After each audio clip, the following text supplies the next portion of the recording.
All right, guys. So here we go. This video is from Brittany Simon, and it's about Myron's book. What is it called? I think it's called "Why Why Women Deserve Less." And she apparently read it, and she has some interpretations of it. So we're gonna watch her interpretation of it and see what's going on. I'm assuming it's gonna be in pretty decent faith. It'll be in pretty good faith, guys. Because Brittany loves manosphere men. Sneeko is her favorite person. And I think that she's going to end up running away, and they're going to fall in love and run away and be together forever. Just kidding. I know she's engaged, and God bless her. Anyway, let's watch this. I'm curious about the book. I read Why Women Deserve Less, so you don't have to. Hello, everyone. Welcome back to my channel. My name is Brittany Simon. In today's video, we are exploring the book Why Women Deserve Less from Myron Gaines, who is the co-host of Fresh and Fit. Before I jump in, I am drinking a Fey tea today. Hello, Miss Ma'am. It has chamomile, jasmine flowers, red rose petals, and calendula flowers, and it is delicious as... I like a good English breakfast tea. It's pretty good, actually, with one Splenda in it. It's actually pretty dope. I had that when my wife... Her and her mom like to have tea parties. Women are so weird. So I'll go over there sometimes and hang out with them because they like me. Obviously, it's a good thing since we're married.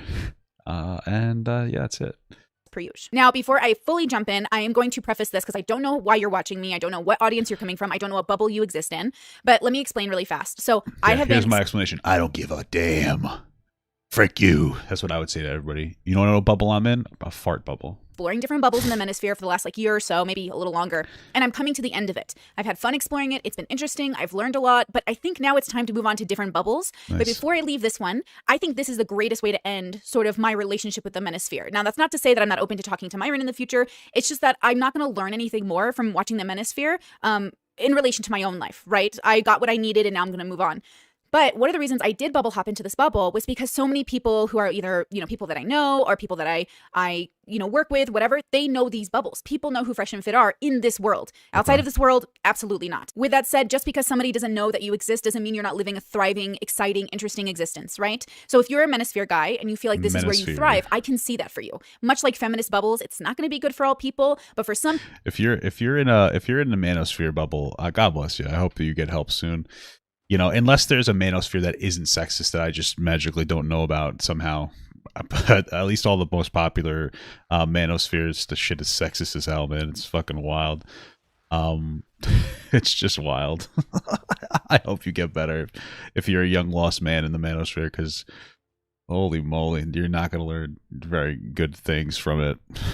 People really thrive in those bubbles. So to be honest with you, after reading this book, I realized, wow, I think my original assessment was correct, that manosphere bubbles and feminist bubbles are quite literally just the opposites of each other, but they preach very similar things using similar statistics. The only thing that I've seen from so feminism isn't bad, but TikTok feminism is garbage.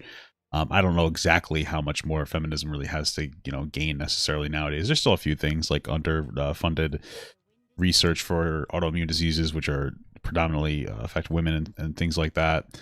But I would say that like whatever it is, the bad aspects to male or female advocacy comes when they start shitting on each other. So if you're a male advocate, but you focus most of your time, like people in the manosphere, like Fresh and Fit, on shitting on women, you're not a real male advocate. And if you're a female advocate and you spend most of your time shitting on men, you're not a good female advocate. And your entire advocation centralizes around being hateful and divisive to somebody else rather than building up your own group. So that's what's sort of insane. So let's say Myron uses I'll just go into a quick example and then I'll really jump into the book. Let's say Myron says something like, do you know statistically men get less custody of their kids? Men will hear that and be like, that's because women suck. Feminists will say, do you know men don't get as much custody for their kids because they don't want them? Yeah. You know how we spin the narrative is my point. We read a statistic. Well, so yeah, I think they get full custody like 10% of the time, right?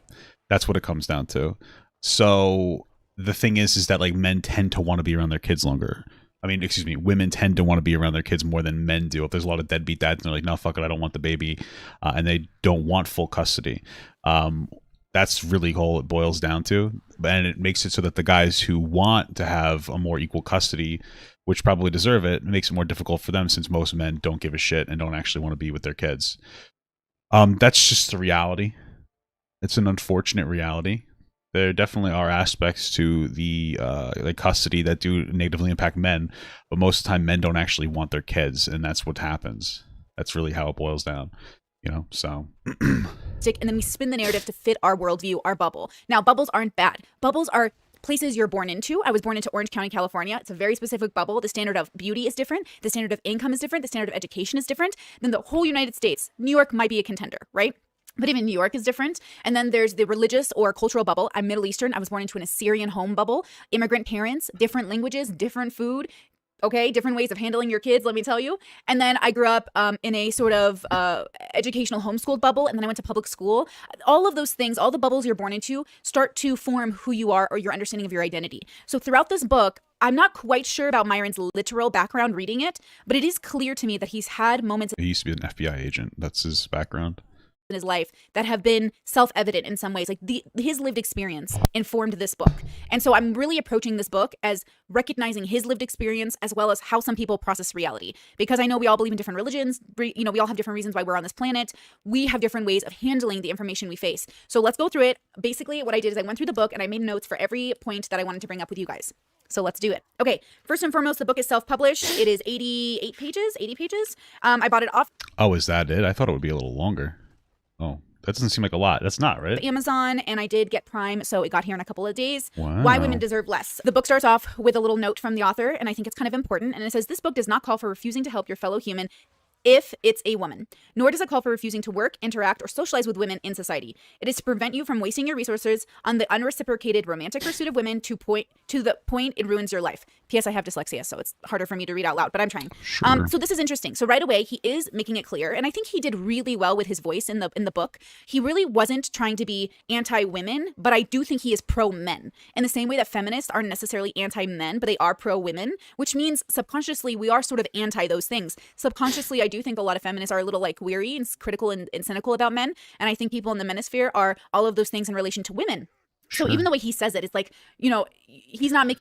I guess that's an interesting way to look at it, to humanize people in the manosphere. Maybe they're all just angry at women because they had bad female experiences. That's kind of like what I extrapolate from that sentence from Brittany.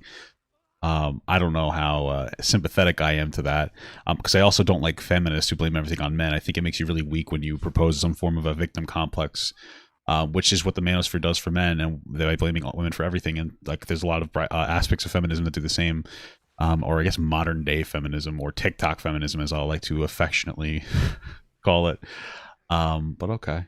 The call to not help a woman, but a woman is not a man. So he's literally saying we are not the same, which is great and fine and realistic. But it also, I think, subconsciously adds to the negative association of not being the same instead of the positive one, which was like, ooh, look how cool our differences are. But instead, I think most feminists and most manosphere people are thinking, this is, look how different we are. Like, look at how different it's like a panic. It's like a fear. If you skip to the acknowledgments, I thought it was kind of cute that he shouted out his homeboys, including my boy Sneeko, which I thought was pretty cool. Now, this is really nice. From a business perspective, this tells me that Myron knows who his people are. Now, these men are really smart. They all come together. They've built their own platforms. Okay. They collab. They boost in either share. I'm not sure how smart they are, considering they're constantly getting statistics wrong, but okay. A lot of the same audience or exchange audience members. And I think that's a really reasonable way to become a top dog via capitalism. Like, I think that's really smart. Okay. So if we skip. That's a very popular manosphere talking point, though, too, is interesting. There's this popular talking point of like a weird respect for succeeding, regardless of whether that success is like dishonest or disingenuous. It's like, well, they're really successful, so you got to give them that credit. It's like, well, I don't really have to, do I? Do I have to respect somebody who got famous by basically, manipulating a bunch of young men into having a victim complex? I don't think I do. I think I don't have to do that. So that is an interesting thing, though. And just go to chapter 1 is kind of weird. I was going to skip it, but I guess I should mention his chapter 1 is a page and a half, and it's an excerpt from taken from a book called, quote, Game, How to Meet, Attract, and Date Attractive Women by Roosh. I don't know how to say his name at all, so sorry, Roosh, but that's interesting to me. Okay, now I've read thousands of books, right? So I'm used to all kinds of books. I'm not judging the format of the book. I actually think it's really quick and digestible. And I know if you're coming from a different bubble, you might be, really eager for me to hate on Myron, or if you're coming from the Myron bubble, you're probably expecting me to hate on Myron, but in a different way. I'm not trying to hate on Myron. I'm trying to really understand this perspective and then let it go, because it's not my reality. This is never going to be my life. This is not something I relate to, right? I'm a woman. So chapter 2. and every chapter is pretty short here, but chapter 2 starts off really strong, actually. Myron does a really good job of giving exact examples of the kind of men you don't want to be. And these men are being victimized by the examples of women in this book. The only issue I'll ever have with anyone's work is generalizations. I just feel like generalizing the human experience is really, really, really naive. I think it's reasonable because humans are taught to be naive. Like, people are taught to have generalizations about people. Muslims are like this, Catholics are like this, women are like this, men are like this. And though we can generalize, I think, within bubbles, you can't even do that because at some point we're going to have a deviation in the statistic or the generalization.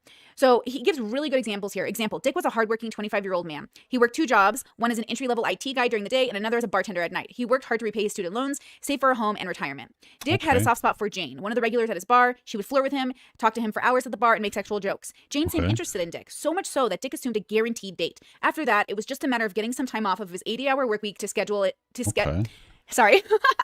It's so funny the way he talks. Okay, after that, it was just a matter of getting off time or getting some, oh my God, my dyslexia, I'm so sorry. After that, It was just a matter of getting some time off from his 80-hour work week schedule to smash. All right. Like, just the way he talks about. Well, it's his primary focus is sex. You know, listen, I mean, I used to be a fuckboy too. I know everybody's like, oh, it's very interesting when I post clips, especially people are like, you expect us to believe you've ever had sex before? I'm like, bro, it's interesting how easy. It's so weird, the perspective. You guys act like fat women don't exist. I used to fuck around a lot. Oh my God, I'm getting fucking shit on. You shouldn't really make sex your primary. Does this guy fucking not know how to tank? Okay. Anyway, there's nothing wrong with fucking around. I would say just generally don't make your primary focus sex. You know, date. It's cool and shit. But you don't have to make your primary focus sex. Dating is cool. Go for it. If you want to fuck, that's fine. But if this person is coming from like, oh, I get to smash, that means that his intention seems to be to have sex and not a relationship. So if it doesn't go well, you know, yeah, I don't know, but okay. Sex and smashing, like, he must know that to proper society, it's just trashy, dysfunctional, right? Like, I'm not saying casual sex is dysfunctional, but there is something I think kind of insane about this premise already, but we'll talk about why. One day, Jane invited Dick over for dinner on a night Dick had off. It was a perfect opportunity to have the date brewing over the months, so Dick agreed to show up at her place at 5 p.m. So if I'm reading this, and this is my homie, let's say my guy friend is like, yo, I'm going to definitely go on a date with this girl. So far, Jane flirting with him at work and Jane like making sexual jokes at him is just Jane possibly being interested in him. But because I've met so many people, men and women, who just like that humor, I don't assume it's flirting anymore. And because there are so many people I've met now who just flirt with, like, they're talking. Well, I mean, if you guys are making sexual jokes to each other, you probably want to fuck each other. Let's be real. I mean, like, that's kind of the dance, you know, it's like a tester. You know, you make a little bit of sexual joke. Girls do this shit all the time. Like, a girl will be like, I'm going to go, or, you know, at least it's a tester for me, or I'll say it too, or I used to because I'm married now. Like, oh, I'm going to go take a shower. So, you know, sometimes the girl might just be telling you that she wants to go take a shower. She also might want you to be like, oh, yeah, like, you know, because if a girl says, hey, I'm taking a shower, you know what I'm going to say? I'm going to say, like, oh, okay. Like, you say something like, you know, cheeky, oh, leave room for me. You know, maybe take a pit. Oh, let me see, you know, something like that. You kind of flirt back and forth, but okay. Is flirting, kind of like me. I do that a lot. Like, my flirting is talking. Talking is flirting, but I don't mean anything by it. And I also hang out in a lot of queer circles where everyone's flirting. So I'm not, you know, I no longer generalize that this interaction could mean anything. And I usually ask for clarification. But that's my lived experience. So if I was talking to a homie and they said, hey, this girl from work was flirting with me, she seems chill, we're going on a date, I would assume the date was for dinner and hanging out and not for smashing. Because again, the way I grew up is you do not smash on the first date, ever. Ever. But that's changed now. I'll tell you something. As a girl, you probably shouldn't have sex with a guy on the first date if you're looking for a relationship. Like, girls who have sex on the first date, I would say, maybe this is just personal experience, less likely to, you know, a guy to respect her. I would say there's a lot of girls I fucked on the first date. It's kind of like too easy. It's like, okay, cool. If you withhold a little bit, or, you know, and it's not even like withholding, like, oh my goodness. It's like if you pace it like maybe second or third date. That's not, which isn't even that much longer, because girls like sex too. The guy will respect you a little more, you know. Can we fucking go?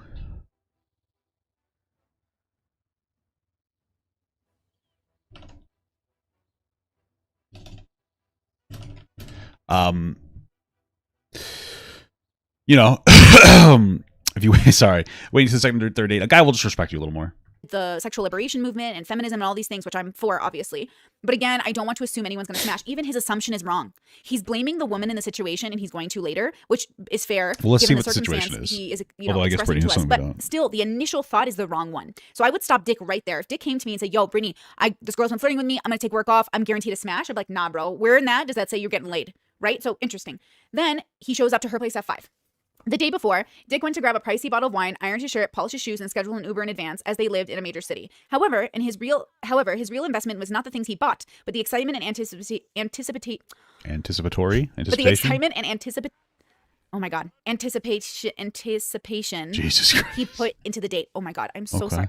On the night of, he texted Jane, letting her know he was on his way. She curiously did not text him back. Thinking nothing of it, his Uber arrived at Jane's apartment building, where he texted her again to find out which apartment number to buzz. She did not respond. He checked the time, and it was 4:55, right on schedule. He wondered if Jane was hurt or unable to return his texts. Soon, it was 5:10, and Dick was starting to get cold. He looked for a coffee shop or any public place, but none were open. Dick continued like this until 5:45, when he finally gave up and got an Uber back home. Okay, so a few things.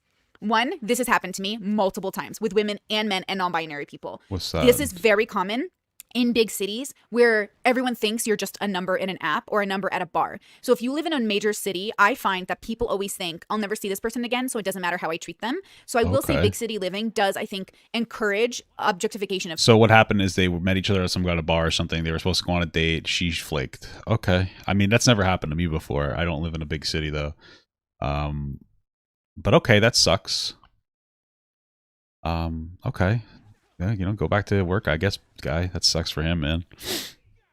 People. So I feel really bad that Dick was ghosted because I hate ghosting, but I also know that They're some spooky. people just do that. So I just don't hang out with those kinds of people, right? To the best of my ability. Yeah, I will say the other thing that was Sure. really confusing is he Ubered in a major city to her apartment, but then was getting cold, so tried to find a coffee shop or a public place, but none were open at 5. I mean, if she didn't answer me when I was like, hey, I'm on my way, I'm going to take an Uber. If she didn't answer, I would just not go. I would just, I would just be like, no thanks. I'm not going to waste my time potentially, but. 45. None Were open. What's going Why on, weren't brother? any open around 5 o'clock? That doesn't make any sense. You live in a major city. But also, if I was Dick, I would have been like, oh, cool, she's an asshole and she ghosted me. And then I would just block her because people do this. I wouldn't think it's cool. I'd be pissed off. I would bitch about it, but what are you going to do, I don't like it. You don't like it. But it's not women and it's not men. It's people. People do this. Men have done this to me. Women have done this to me. So it's not that really unique of a lived experience, I think, in the city. I think in the city, that's just life, which is why I'm glad I was born in a suburb, shitty moved to the life. country, and I'm glad I now know that I have lived in cities. I've lived in all places. I don't like the city. I think it's not a great place to be a person.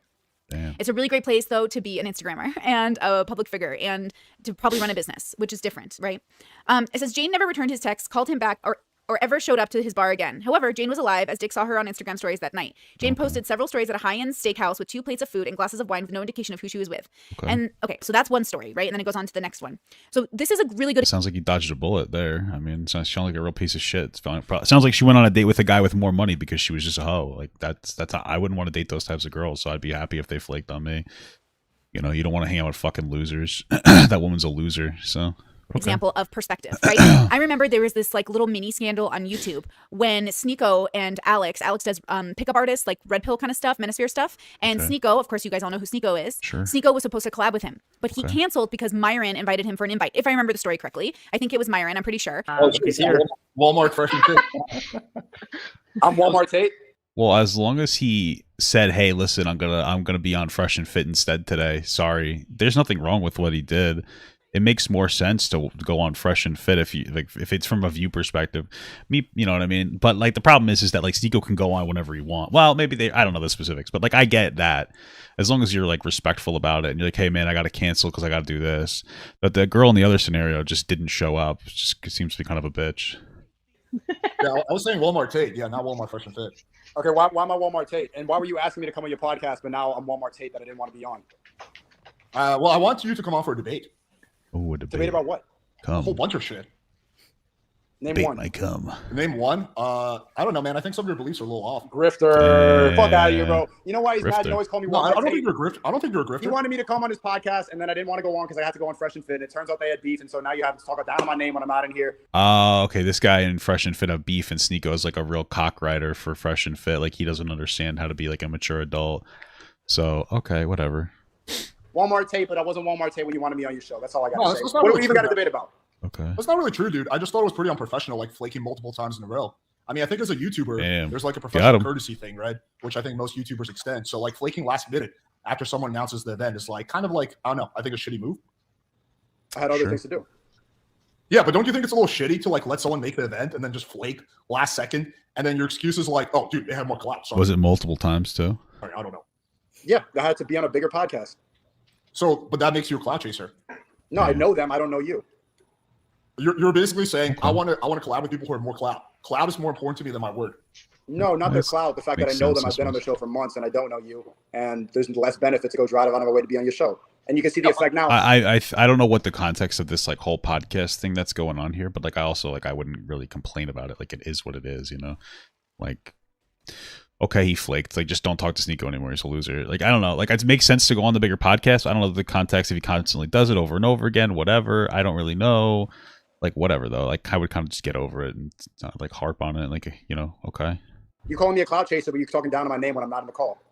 Well, yeah, because I can't get you on the call because you're flaking left and right. I'm here right now, and you said you want to debate what you want to debate about. So that's the problem. No matter who you are, sure. men or women, there's no sense of my word is my bond. There's no sense of walking the walk. There's no sense of manners, like having good manners. Having good manners means different things to different bubbles. What about womeners?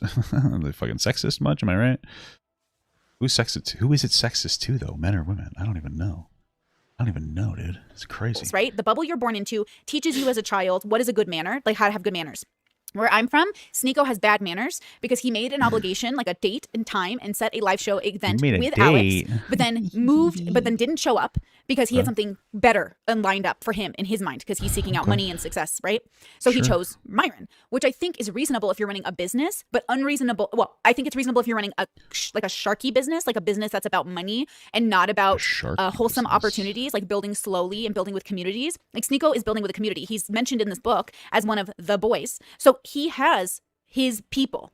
Alex was never going to be Sneako's people. So Alex in that moment realized like, oh, Sneako's not like me. And Sneako probably realized, oh, Alex isn't like me either. Like Sneako and I are both. I feel like it's not that deep, but okay. Both on our own journeys of success and running businesses and stuff. You know what I mean? Like I hit 6 figures this year. That's a big deal for me. I'm pretty proud of that. But I'm a slow and steady kind of person. I pick and choose my money very specifically. I take it very like along, you know, within my values. And then I only collab with the same energy.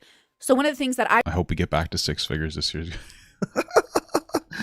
This fucking this content shift has it's definitely been a little I've been a lot happier, but it's been like it's actually very interesting how much stress I had associated with my content. My job was always easy, so it wasn't because it was hard, but I don't know, there's something cool now. Like I don't feel, this is a weird thing, but like I don't feel like when I don't have content to make, or if nothing's popping off, I don't feel like I'm in like a content drought anymore. That was one of the things that would stress me out, figuring out what to put on the main channel, oh, content drought, what do I do now? And then freaking out. Now it's like, oh, we don't have a lot to do. Let's watch a video about like somebody farting, you know, something like really basic. So that was a big part of my shit, is like the stress, like constantly freaking out about what to post. Now I just don't care. I just post 3 videos a day and I have like backlog. And if I don't know what to talk about, like we'll just watch a silly fun video or like a spooky Nick Crowley video or something. But you know, we were doing pretty well. We had hit that 6 figures plus last year. This year's a little less. You know, we're still above average, but you know, it's a little frustrating sometimes. Hopefully we get back there. You know, so I can take my wife to Disney 18 times in a year, you know. I would encourage people to change perspective on is to remember that for you, you're seeing a thing that's happening to a man. And for me, I'm seeing a thing that's just happening to people. Sure. Because like I said, I can't tell you how prevalent this was in Seattle. And I've heard so many stories from my friends in LA, my friends in New York, my friends all over. So like, again, anecdotal, but interesting. And I do feel like the statistics still make sense within the realm of our perspectives, depending on how we see them. So in this instance, again, I just want to encourage people to remember this isn't just happening to men. This is happening to people. Sure. And it happens in business, just like with Sneako and Alex. It happens in love, just like Dick. It happens in life. Well, you get because people love. aren't You didn't get any love. beholden to values anymore. They don't have universal manners. What are the reasons I've hesitated even thinking about asking? I think a lot more people are beheld to manners than we like to think, and like morals. I think that people online aren't. There's a primary focus like for people like Sneako and Destiny and stuff, that it's like business first. And that's not necessarily a bad thing, but it's like almost comes off as like humanity second, whether it's intentional or not. And so, you know, that's one of the things you don't want to like lose yourself in a situation, especially since the thing with the Fresh and Fit Sneako thing is that he could go on there as often as he want. I guess they had like a filler episode though, where they wanted him on because they don't, you know, they had nothing better to do. I don't really know the specifics of it. But people have morals still. I don't like the online people seem to have skewed morals because like it's a financial factor seems to take prevalence, is that the right word, over everything else. But asking to go on Fresh and Fit or even seeing if I could is because I think Myron and Fresh and Fit and his crew have very bad manners because of how I was raised. Like they would never be able to have dinner at my parents' house. Like my parents would kick them out. Yeah, it's because they take women on to berate them. Of course they have bad manners. They're shitty people. They have bad manners, at least on their own set with how they treat people. Like I imagine, because I'm the person that I was, again, the way I was raised, if I showed up on Fresh and Fit in my head, I would want to bring them something because that's, you know, that sounds appropriate. It's like a big event. That would be kind of fun. That would be good manners. I don't know what I would bring, but maybe I'd bring like some, I don't know, like Liquid Death. Maybe I'd bring something like, because they don't drink alcohol. So maybe I'd bring them water. I just feel like Myron in that moment might be like, just based off how he's acted in his own show. And again, I've only seen about... You know what's interesting about that? I remember back in the day, because I used to be, I know guys, I used to be a beta male. I used to be like a weird guy. I remember like I would get girls flowers on the first date and they would think it's weird because it's like too soon. So don't do that, guys. There's a little bit of advice. Don't get women flowers like right off the bat in the first date. They'll be like, this is a little awkward. It's a little uncomfortable. Because it's like too soon to show that much affection. So people think it's kind of weird. So, you know, that's just my, you know, I get my wife flowers every time I go to Costco, but I'm just saying, you know, maybe not. It's not a first date thing. Probably like 10 or 15 hours of Fresh and Fit proper. Woo. And it's usually with the ladies. And so I really don't have like the greatest understanding of their work, which I'm willing to admit, but I am reading his book for that purpose. I'm trying to understand better where they're coming from. So the book continues where he shares 3 different stories. And then he goes on to say, maybe these tragic stories are not representative of life for the average man, but sadly, this is not the case. The reason is that for the first time in 200,000 years of human history, how men and women interact has fundamentally changed. I'm gonna get my ass fucking Modern kicked. intersexual dynamics have brought a new normal in how men and women treat each other. That's true. Though recent and very abrupt, if you don't figure out now how men and women have fundamentally changed, you face the same risk, if not outright guarantee, you'll fail like all 3 of these men mentioned above. What the fuck is up with this game? Adapting to modern female nature is easier said than done because while this change is very recent, you still have 200,000 years of biology, evolution, instincts, hardwired genetics, and tradition screaming at you to do what Tom, Dick, and Harry did. Okay. Men are taught to take women at their word, be nice, and always be a gentleman. Men are taught to do the right thing, while women are taught to do the right thing for you. Example. What? I don't. Maybe. I would like to know which bubble this is. I never heard this growing up. This certainly wasn't how I was raised. I've never met anyone who was raised like... I wasn't raised in like this weird gendered way, I guess, like they were. I wasn't taught to take women like at their word. I was taught that everybody could lie and just I try to figure out how to cut through the bullshit. Maybe that's where it comes from. Some of these manosphere men seem to be... It's, you know what's interesting? I never thought of this. Maybe it's because these manosphere men are raised too conservative. Because a lot of like, I think Fresh or whatever the fuck his name is, Myron's mom is like, I think his mom and dad, they're very Islamic.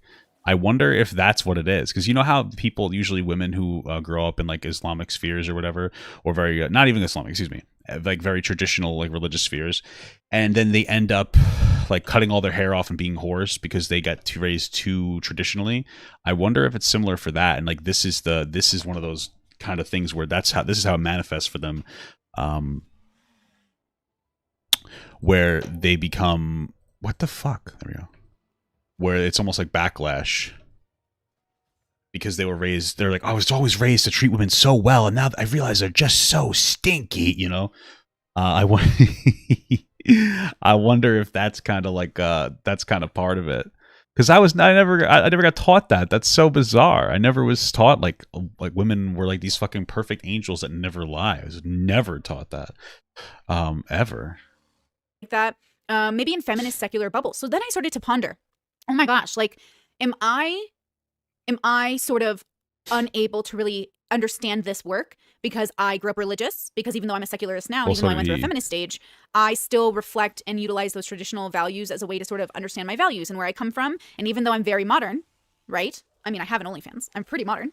And at the same time, I was never taught this do the right thing for you. But I think if I had to think of who could have been raised like this, it might be very feministy people, but I don't know who they are, and I don't know that I've ever quite met the stereotype. I also feel like people who say do the right thing for you might also come from just a lack of good family values. I'm assuming a lack of structure. There's something about it that's too selfish, but yet is exactly what I've heard in business. So when I've heard in business to be successful, it's do the right thing for your business, do the right thing for you, because people will try to keep you down. And I wonder how much of business understanding has infiltrated the minds of modern women, and so they're utilizing business tools while dating. Though I feel like Fresh and Fit also do the same thing in a different way. But Myron in particular, the way he's talking about this, again, I'm not sure who he's talking about.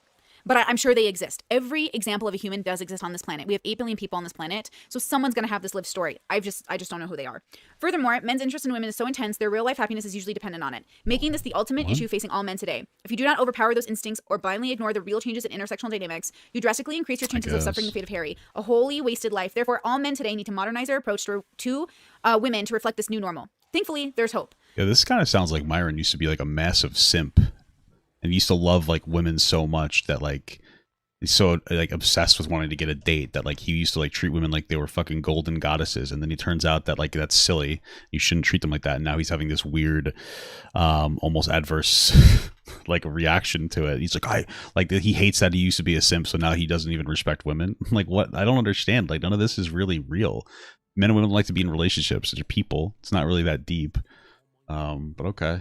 Okay, so he does this thing again. He's giving a very specific example of relationship dynamics and claiming it's generally the truth of what's happening. Okay. But again, if you're not dating in these circles, this is just not a common lived experience. So once again, if you're in a bubble, you're in an environment, let's say you move cities because you're hoping to meet new people, and you find the vibe isn't working for you, you can move out of that place. The vib. I think there's this misunderstanding of how limited your resources are, meaning like your access to them or your access to have them at this moment is going to limit you forever. But you can get a lot done in 10 years, folks. And as somebody who's moved 100 times without any money in her bank account just to make 6 figures this year eventually at her own pace within her own values, I'm telling you it's possible. I feel like that's just not a normal, that's just not going to be a normal experience to be able to pick up and like move around and whatnot. But I get what you're saying, but you know, hopefully we all get there, but usually not so much. And when I lived in Seattle and I dated a lot and I didn't like anyone I was meeting, men or women, I just moved. And then I kept dating in different circles until, of course, I found my person, right? So for me, again, my goals are focused around my values. My values come from the way that I was raised and also the things that I've read. Like I said, I've read over 2,000 books. I've read so many books in my life. I've interacted with so many people. And every day when I meet someone and every time I read something new from someone, I understand, wow, we really don't share the same reality. Because again, this is a specific lived experience, right? Chapter 3. It says men provided resources and protection and women provided sex and, if wanted, children. There's the old contract and the new contract. So the old contract was that, right? That men provided resources and protection and women provided babies. Yeah, now women are making money. So now men have to come with more to the table. They have to be a little bit more, they have to be a little more filled out than like just a fucking, just like lousy dick and a fucking paycheck. Women have the ability to fight for a little bit more now because, you know, they make their own money. And sex. The new contract is a bit more complex, he says, as it may sound good on paper, but doesn't work in practice, like communism. Okay, hold on, before I go into what it boils down. I'm telling you, it works fine in practice. Like it's not that hard. Men and women just both have to work now, and men have to be a little bit more emotionally intelligent, and they can't just beat their wives into submission anymore. It's really not that crazy. So right there, right now, right? Like he says, it doesn't work in practice. Like communism. Works just well. As a Brittany, me, works perfectly. I don't fine. care if I live in communism or capitalism or socialism. I will succeed. That's all I care about. All I know is tell me the rules, and I will be better. You know, that's my kind of belief system, which is why my work is predicated on being not only exceptional but feeling normal and exceptional at the same time. I feel like a really normal person, but obviously I've also gone beyond statistical probability for my technical category of person. So I already reading that, I know exactly what bubble he's coming from. Right, the only people who hate communism this much enough to put it in their book as a joke are right-wingers, right? Conservatives.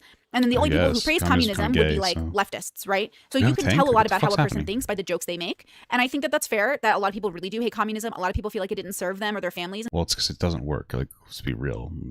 Like, I don't know why we're going off of communism, but it's just, I would say it's nothing like communism. So it's a silly comparison. And so they moved out of it. You could say it's like an appeal to conservatives by saying that. That's for sure. But I don't think it's anything like super complex. I think that's valid.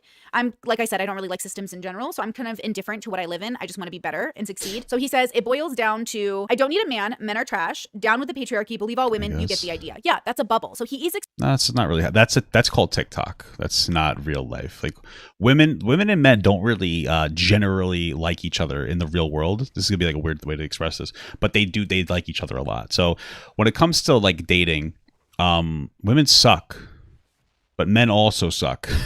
So if you're a man and you date women, you're probably going to think that women kind of suck. And if you're a woman that dates men, you're probably going to think that men kind of suck. I'm going to kill myself. This tank is horrible. Sorry, I meant in World of Warcraft because I died.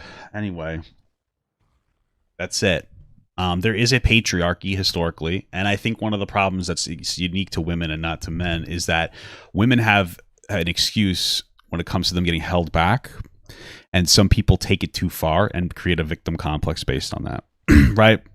So like, let's say you're a woman and you're a newer age woman and you're like, you're young and you learn about feminism and how like historically women have been oppressed and how like there are still some social guidelines that make it a little bit more difficult to be women. Right? You might listen to that and be like, oh, interesting. Like, I acknowledge that. And you move on about your day. It's interesting to know about these things, right? Now, let's say you're a woman and you decide that, oh my God, every problem that I have in my entire life is boiled down to this. You might start, this is fucking a joke, this game.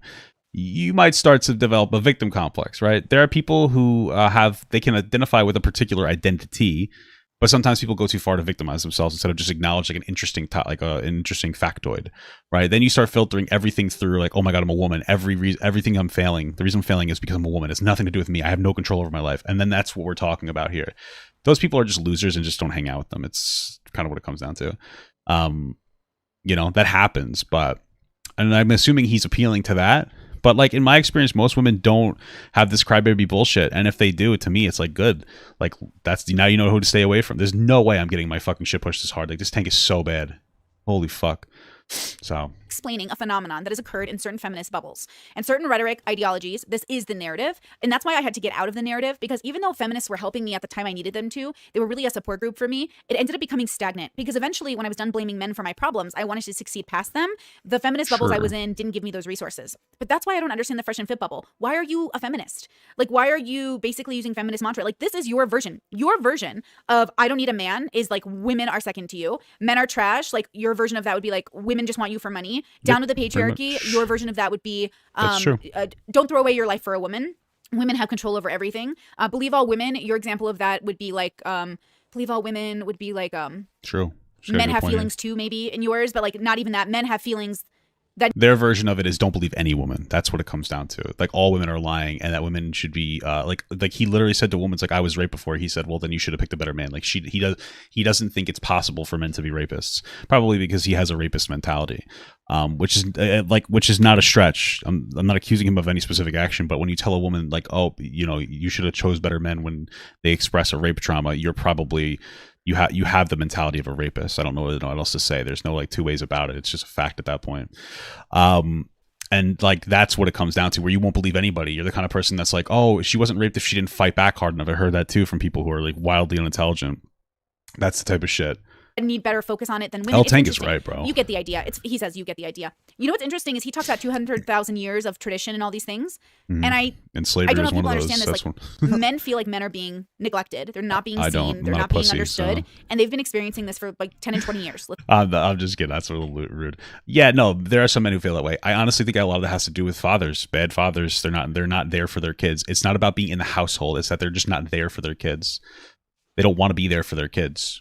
People are like, oh, they don't do well in custody, though. It's like, yeah, but that's full custody. They could take partial custody and be there for their kids. They don't want to. A lot of men don't. There's a lot of good men who do. A lot of these men don't want to be there, and they'll just make an excuse. That's our biggest problem, is that these men aren't in their fucking households taking care of their kids, or like not even in the household. They're just not. They're not there. They're not there for their kids. You don't have to be a good husband to be a good father. You can make a mistake with the girl you're with, but you should still want to raise your kin. And that's really, I would say, the biggest issue when it comes to young men feeling neglected because they don't have their father. So let's say maybe even 40 years. But women, even according to this book, have been experiencing our issues for, 200,000, did he say? And yes, there is this narrative in feminist bubbles that women never wanted to participate in this patriarchal system. But the truth is a lot of women don't have a problem with it for different reasons for every... women liked it back when there was no other alternative, right? It's like, you want to go to war? Women were like, no, of course not. But now we have technology to mitigate a lot of these issues. It's not even just war. It's like men were just stronger, more physically able to do like a lot of the work and stuff. And so women are like, yeah, fuck it. I'll stay at home and, be beaten by my husband. At least I don't got to go. I don't got to do this. But they still worked, especially on like farms and shit. They just couldn't do necessarily the exact same thing. But now things are changing. Jobs are becoming less physically demanding. There's more like intellectual necessity, etc. So every one of us, right? I am very, very late, my brother. Me, again, I was just born here, bros. I'm just doing my best with what I was born with. I ain't trying to point fingers at this point in my life, you know? Actually, I think I sum up early. I don't know. He says, now that we understand the difference between the two contracts, let's dive into the old contract. Let's dive into the old contract. Okay, let's dive Though into void it. and technically no longer in effect, it pays to review the old contract men and women have had with each other for several reasons. See, this isn't a narrative I understand either, because people are still traditionally dating in my bubbles. People are still virgins when they get married, men and women. In my Catholic bubble, if the men aren't virgins, that's also bad. Like, that's super bad. That's not good. So again, depending on what bubble you're from, you're going to have different expectations. So he goes on to say, indeed, feminism has burned the old contract. However, political fads cannot undo 200,000 years of evolutionary hardwiring that all men and women have. To deny the old contract is to ignorantly deny human nature. But human nature is also, it goes beyond the restrictions. Well, the thing is with human nature is there are some appeals to human nature that we have. But at the end of the day, if you're going to appeal to human nature, like these are the justifiers you would use for things like slavery. Like, I think that what it means to be a human is to almost reject what it means to be an animal, because humans are animals, right? And it's about like kind of like fulfilling that, or generating humanity, generating more sympathy and empathy for other people, and realizing that they are people who exist and have independent thoughts, and they deserve to be able to express themselves independently. So this concept of like, well, this is how things used to be, this is how things should stay. Well, why? I mean, we have the internet now. Do you want to get rid of the internet? How far does this go? It's like you want to reap the rewards, but you don't I guess want to have to deal with any of the, in your opinion, negatives, consequences. Even though I don't think it's a consequence that women can make money. I prefer a woman who could stand up for herself. It's because I'm a guy that's like a very strong-willed, and I'll roll over a weak woman. And I don't want weak women, because I don't want to roll over a woman. That's why I like my wife. She's a very strong woman. I don't want to take advantage of people. But like, I'm the kind of guy who will push people over on accident, like not even realizing it. I don't think people understand. Dude, this tank is making me want to gouge my fucking eyes out. Holy shit, you cannot be this bad at the game. Anyway, like that's why I like strong women, because I'm very strong myself. I'm very like, I could be a little intense, and all I really need is a woman to be like, hey, relax. And I'm like, oh shit, didn't even realize I was being a little too much. You know, that kind of shit happens. You know, so.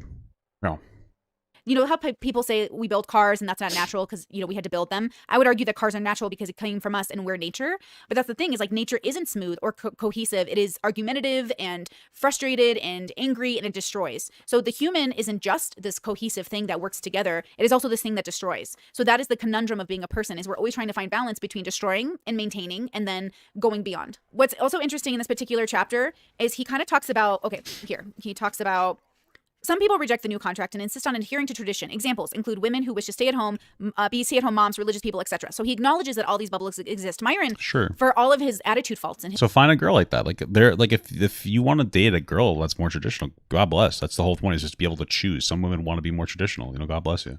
His bad manners is actually really based in this book about what is happening to some people. But he forgets or doesn't know that other people are still defying these statistics and living their own lives. And throughout history, the people we've praised the most are the people who are not traditional, including in this chapter, he talks about like women being stay-at-home moms and how he says some people fully accept the new contract. Examples include feminists with purple hair, people that identify as blah, blah, blah genders, androgynous men who are open to open relationships, parents okay with outsourcing their children to the state. What, does he shit on Destiny on that one? That's funny.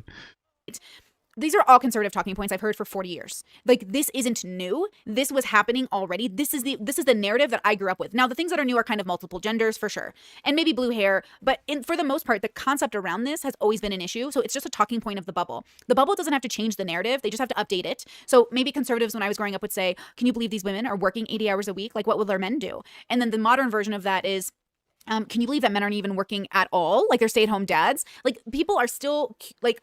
Do you get what I'm saying? There was shame when I was growing up about stay-at-home dads. And I hope that we stop doing that, because I think the best way to be a team, the best way to excel, is to be okay with being exceptional, which means usually being different. If you think yeah, sure. Like if you have a woman that's making a lot of money and you want to be a man that stays home, as long as you're both happy with that contract, who gives a fuck? I mean, there's nothing wrong with that at all. About the Bible and you think about the women who were exceptional in it, Ruth or Esther, they were the women who went against the expectation while still being sort of these great humble women, but they went against the expectation of their traditions. Even in the Republican Party, I just saw a video by Khadijah, and Khadijah's very in the leftist bubble. They're very interesting. I don't agree with Khadijah's. I like Khadijah. She's cool. Except, oh wait, I forgot. She doesn't like Jon Stewart. We hate Khadijah here now, because you can't fight. Like, Jon Stewart's the only thing that will make me hate you forever. I love Jon Stewart. He's the best. No, but she's nice. She's smart. I just didn't like her Jon Stewart video at all. framework, but I believe that they're experiencing a real relationship with reality like Myron is. So Khadijah talked about that. Oh, I forgot her name already. That white woman in the Republican Party who always, talked about how women shouldn't work and women should stay in the home, but spent all of her time as an activist outside the home. Phyllis Schlafly and her ilk were really good at what they did in terms of mobilizing a base of people to work against their own actual interests under the guise of protecting I think this is a video she did about just pearly things or something. Right. Your Christian right, she dropped a really good pick me video. Independent right to do whatever you want, knowing that those laws would also allow you to do whatever you wanted. But they're fighting ideological fights in actual legislation, and unfortunately for us, she was winning. That's Phyllis Schlafly, probably more than any other single person, crafted the political strategies and laid the propaganda foundation for the electoral strategy that's brought Republicans to power again and again during our lifetime. Though she didn't make it to Congress or anything like that, she did win the Republican primary. And it's so funny when you look at her career, because the irony of it all is that she was able to do a lot of stuff out of the house. A woman's place is in the kitchen. She was not there. She was able to have an actual career, to work with politicians, I don't even know how to spell her name. Mobilize how do you spell her groups, fucking name? To protest, all of these things that were afforded to her because women fought for those rights. Women before her, that we'll get to it in a bit, some of them were only interested in certain women having those rights. Sorry Elizabeth Cady Stanton, we'll get to you. Conservatives and the right saw her as such a useful tool because she was able to have them look like, oh, what do you mean? We have women at the front. We have women doing what they want. Women are allowed to speak about things, and these women want to speak about being in their homes. What's so difficult to understand about that? She was a Trojan horse that they could use, especially during the time of women's liberation. And whether you loved her or hated her, you had to agree, the bitch was good. I think that the irony is, like, no one's walking the walk. I would like to walk the walk. That is my goal in life, is to walk the walk, to gain wisdom, hopefully before I die, and to understand my faults as a person. But see, these aren't the goals of these bubbles. I just want to gain cum. Is to recontextualize their victimhood and to pretend they're not offended by it, but to actually be so bitter by it that they end up creating a whole little cult around them, which, just like feminism is anti-men, the manosphere is anti-women. The way you talk about women is the same way feminists talk about men. And both of your groups are adolescent children who are stunted by your own victimhood. Okay. Sure. Let's see. One of the way there's also a narrative that I see in feminist circles and in red pill circles where there's a right way to be, and it's always about the right way to be a man or a woman. Even when feminists are trying to defy gender like stereotypes, there's still a judgment. So this is where I would like people to get to. We're all going to judge each other, and that's okay. We are all going to see happiness, success, and joy differently, and that's okay.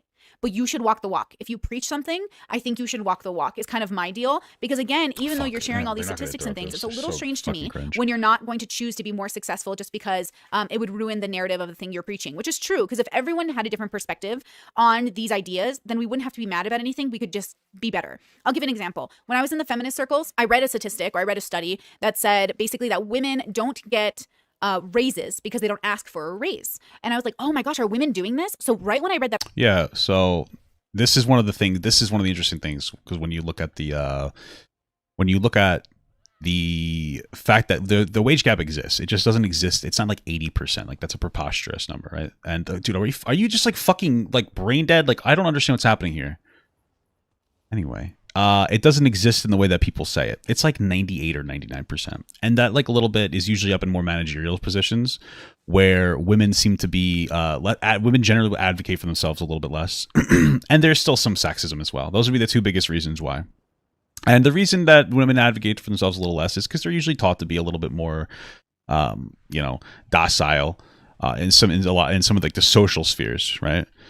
So that's where that comes from more than anything else. And so like that, the conversation there is like, hey, make sure you teach your daughters to be strong and stand up for themselves, and not let people call them like a bitch, or like teach your sons that like a woman's not a bitch for standing up for herself. That's a big part of it. That's why it's like a lot of these interests. It's a social aspect here that's left to conquer. So. That article, I started asking for raises, asking for more money, and demanding that I was worth that price because I do put in the work. I always work 1 to 3 jobs. I'm a big hustler. I have like 5 streams of income. I'm a very Hustler big magazine of working. My dad's an entrepreneur running a multi-million-dollar business, and he got here. He's got 30 years in business. So I know what it means to find the loopholes, to exist even when the world is telling you not to. So when I was reading those articles, I went around to my feminist friends and I was like, girls, news. we don't ask for raises. We must all ask for a raise this week. And a lot of them are like, Brittany, we can't just ask for a raise. What if we get fired? And I was like, okay, then risk the firing. But why would they fire an employee that is worth a raise? Are you worth the raise? And they're like, yeah, I'm worth it. I'm like, I wonder what job. I mean, depending on their job, like I don't think this is going to work at like Target or Kmart. They usually have pretty like overall strict standards. It's more of like in the managerial positions where you have to advocate for your money, you know? Then go ask for it. And then my friends started saying things like, you were raised as a man, so you don't understand, because my dad raised me to run a business, even though I'm a girl, because we're Middle Eastern and everybody puts in a foot. Everyone works, okay? A foot. The stay-at-home mom thing is only because you're raising kids. Once you're done raising kids, you work, right? Like, okay. Interesting. So, in my world, I didn't feel like I was necessarily a man, though even Sneeko calls me a man. And I get it, because I am doing all the things that technically men have been doing. But what I am doing is learning to play the game. If the game is women don't ask for raises, then I'm going to ask for the raise. And I've always gotten it. I've never been fired. I've never been rejected for a raise. The only time I got rejected for a raise was once when I was professionally nannying and the kids were heading to a special daycare to meet their future like college friends, because I worked for really affluent families whose goals were to put their kids in like very structured settings so they could grow up to be one of those people. You'd be surprised what you can like ask for, by the way, like when you're doing stuff. I remember like I was always like pretty good worker at my job, and for some reason the fucking lazy real pieces of shit would get the advancements and the this and the that because they would ask for it, you know, or they'd have like less work on their plate because they would ask for it. They would just be like, I can't do this. They're crybaby pussies. That's what I would call them, because I wouldn't cry like a bitch if I had too much work on my plate. It's crazy how much you can get just for fucking complaining like a little fucking puss baby goober, you know? So something interesting. So that's the only time, and that's pretty fair. That's the only time I will accept a rejection is when you're removing your children from my care so they can go on to the special daycare, right? So I can understand the game. And by the way, after I negotiated with those two families, I ended up getting a job right after them where I was making the same amount of money for one baby instead of two. The way I always made more money as a nanny was working with two infants because I specialize in infant care. Well, I'm not trying to be a guy, but it sounds like you been... I just have a different job experience. I don't know. It sounds like you've always been in like this weird kind of like working for rich. Fuck, my mother's asshole. Working for rich people. That's fucking wild, bro. Like my jobs I used to do, like I worked at a deli for like the longest time with my uncle. He owned it. But like I would work there for $20 a day and I'd work like 12 hours a day. It was fucking wild, bro. That was when I was really young. And then like I worked for like a bus company. I've always been like a middle class kind of a guy. You know, and I'm proud of that upbringing. It's just so interesting. Fucking affluent, working for people, fucking babysitting. How the fuck were you getting all this goddamn money from, bro? You know? Or I did. And then the way I upped my value was I started off $12 an hour and I got to over $50K a year by just focusing on building my brand and reputation with families in Seattle. Okay. So again, when someone tells me I can't do something, what they're really saying is, hey, no one's figured out how to do it. And I'll be like, cool, I'll figure it out then. I'll figure it out how to do it at my pace, at my time, the way I want to do it. Because that's kind of my individual attitude, right? I'm very individualistic in that way. So again, when Myron looks at these studies or statistics or he has these little experiences, why doesn't Myron say, why can't we be the exception and be the person we want to see in the world? Instead, he does the feminist thing, which is become bitter and angry and then just decide it's a war against men and women, which is fine. Damn, Brittany's saying that he's acting very female by complaining so much. Fucking based. Am I right, guys? Women. Am I right? Chapter 4, the new contract. I don't need a man. If you're a man alive today, there's a 100% guarantee you have heard the words, I don't need a man. Whether it's with Destiny's Child, Independent Woman, or Women, Beyonce's Run the World, Girls, love that song, or some mindless soundtrack to modern women's delusion, you have heard this anti-male propaganda before. Ironically, it's not really anti-male propaganda. It's more of like a cope because like women have historically needed men to exist. And so that's pretty much it. It's what the fuck? I've never seen that canon true before, whatever. It's not that big of a deal. A woman don't need men and men don't need women specifically, but generally speaking, you are going to need a woman or a man. Like men need women, women need men. That's more of like a specific cope. Like my mother didn't really need a man, you know, he left her and that's life. But like then she needed a man to have me, right? So it's kind of a cope. That's pretty much it. Comes from women historically being, you know, nay-nayed, treated like shit by men, you know, having to take second fiddle. So that's pretty much it. It's not that deep. If you're a man and you get offended by that, I think you're kind of weak. It's weird. Cry fucking river. I don't know. It's like okay, but sure. enough, Beyonce, every feminist favorite musician, married Jay-Z, who has more status and higher net worth. Unfortunately, he also cheated on her, and she didn't go anywhere despite releasing hit songs like Irreplaceable. In the song, she sings, quote, "I can have another you in a minute. Matter of fact, he'll be here in a minute, baby. You must not know me. You must not know about me. I can have another you by tomorrow." Music like this encourages women to leave men, but clearly she couldn't put Jay-Z to the left, and she is the replaceable. I think it's more, it encourages women to not deal with men's bullshit, but yeah, go off, King. Every feminist idol is the biggest hypocrite, and she enslaved to bigotry. Her hypergamy never fails. I'm being challenged right now reading out loud. Okay. Let me define hypergamy specifically, because I hear that a lot. I think it has something to do with like women will go for the best man or something. An action of marrying or forming a sexual relationship with a person of superior sociological or ethical background. Okay, yeah. Can I be honest with you? Myron is like 100% right. About that what? When Beyonce didn't leave Jay-Z, I didn't understand it. And honestly, it frustrated me because... Well, it's probably because she loved him. And would he cheat on her? Like, yeah, I think that, you know, maybe it's because he had so much money. That might have been a huge thing. Maybe it's because she loved him. I don't really know. But a lot of times men will cheat on women and women will give them the second chance. That's okay to do. It's okay to do that. It's okay to stay with somebody who cheats on you, but understand like that you can't give them another pathway to be able to do it again. Like if somebody fucks up and they cheat on you, you have to be like, listen, like I want this, this, and this. Like from now on, if I ask to see your phone or this or that, you have to show it to me. You know what I mean? And I would say, especially to men, because men cheat more. Don't cheat. I know it's not a hot take. You know, especially if you're with a good woman. Like for real, man. Because you don't understand what you're throwing away just because of one like shitty impulse that you have. And you really don't want to fuck yourself like that. It's really not worth it to like ruin a relationship over like one shitty impulse that you're having for the day. She didn't walk the walk, but I also work with couples who have cheated. I've met couples who have cheated, and they can work on that marriage. You can go to counseling. Sure. You don't have to throw away your marriage with your kids because of a cheating incident. But I will say this, especially if there's no kids, or maybe even if there is, at least in some relationships and in some circumstances, cheating is equal to abuse. Like in my relationship, if I ever cheated on my husband, it would be because I maliciously intended to. Outside of moments of like, let's say I was hit by a car and I had like brain damage or minus like health reasons. If I conscientiously, as this Brittany, cheat on my husband, then he deserves to throw me to the curb. Because I don't know if I'd call it the same as like fucking abuse. I think it's really shitty. We talk about like physical abuse. I don't know. That's a little disproportionate to me, but okay. I am disrespecting not only the contract we made between each other, like the vows we made between each other, but this idea, right? That there is like I'm gonna sit here and treat someone like this and they should just put up with it is so offensive. And same with him. If he cheats on me, we're gonna have major issues in this relationship, right? Because we went into it in a courting manner. We courted. It was a short-term dating moment, so we could make sure we wanted to get married because marriage is very serious to us. And so we didn't want to get divorced. And so we made sure to write down everything that would be cause for a reasonable divorce. And it's all just abusive things, including malicious cheating, which again would only occur because neither him or I ever plan to be with anyone else. We're monogamous. This is how we're doing our life. Sounds kind of gay. So if either of us cheated, it'd be quite strange. You know what I mean? Especially since we're both modern and progressive, so we could just renegotiate our relationship. If he wanted to, or if I wanted to, we could just renegotiate the relationship. But for now and forever, we have planned. It's funny because we started poly and we renegotiated down to being just one-on-one. And I'll tell you that like it's been an adjustment, but it's been like the happiest I've ever been. I don't know, maybe this is just me, but I think it's a man thing, but like focusing on chasing pussy so much has been such a fucking like such a waste of time. Like, you know what I mean? Now that I found a good woman, it's so much better to just kind of be focused in one person. I get more work done. I'm better. Like, I don't focus so much time on trying to get girls. Like, you know what I mean? Like, it's fun. The chase is fun, but like, it's so much better to just be like, I'm just relaxing, not always dealing with like the bullshit. I don't know. I just like it more. It's being chilling, dude. It's being chilling.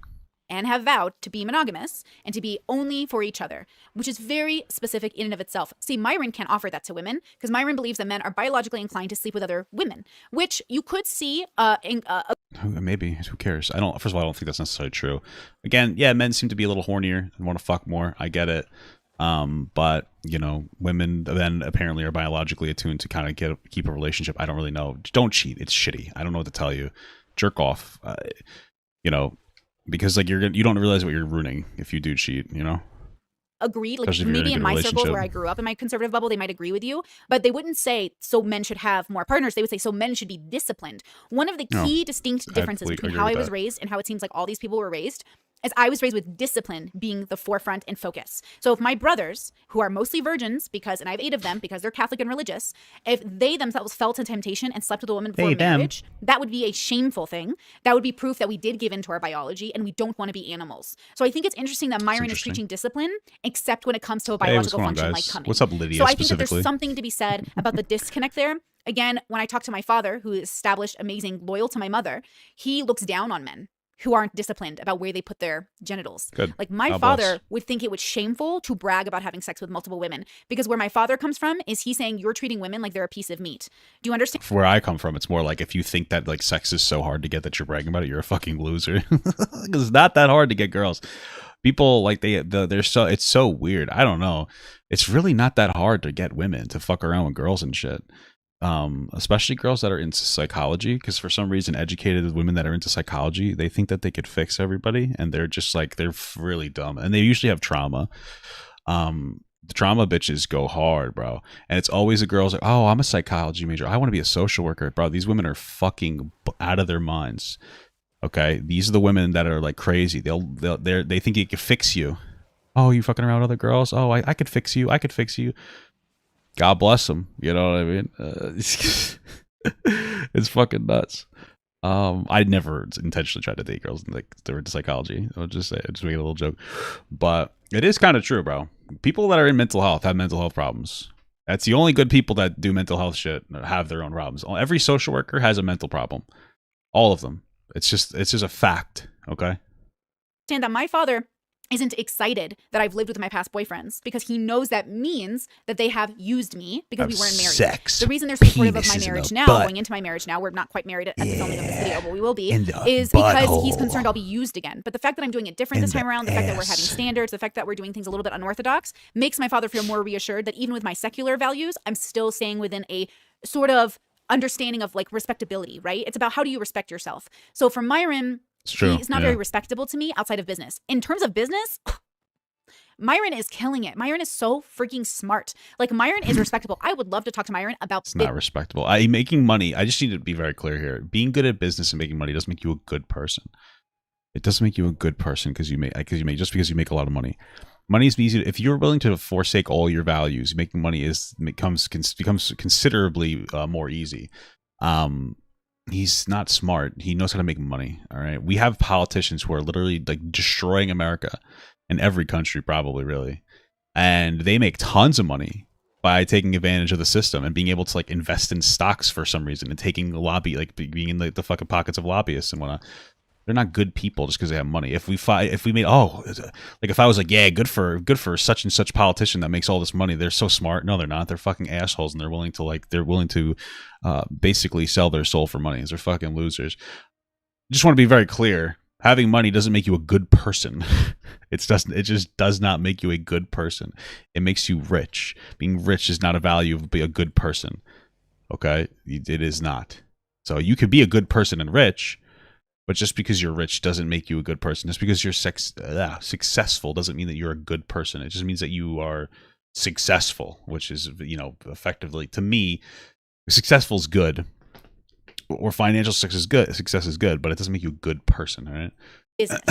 But about interpersonal relationships, it's not very helpful to somebody like me that also believes in love. My parents believe in love. They show love to each other every day. My dad and mom never cheated. They never yelled. They never called each other names. They never hit each other. My parents are healthy in their marriage relationship. And that is what I want to mimic in mine. So again, Myron is right. Throughout this book, he talks about the transition we're going through. It is a transition. You're right, Myron. We're all transitioning into a new modern world. But not every part of the planet is being hit at the same pace. So I think there are bubbles you can hop into to feel more traditional. It's just not going to be America's. But America within itself, in little small pockets, still practice loads of traditional things. So you can find those people, but you have to go to religious communities. And religious communities that I'm aware of, Muslim or Catholic communities, they're not going to get on board with the way you treat women or the way that Fresh and Fit in general talk about women. Like they're not going to get on board with that, right?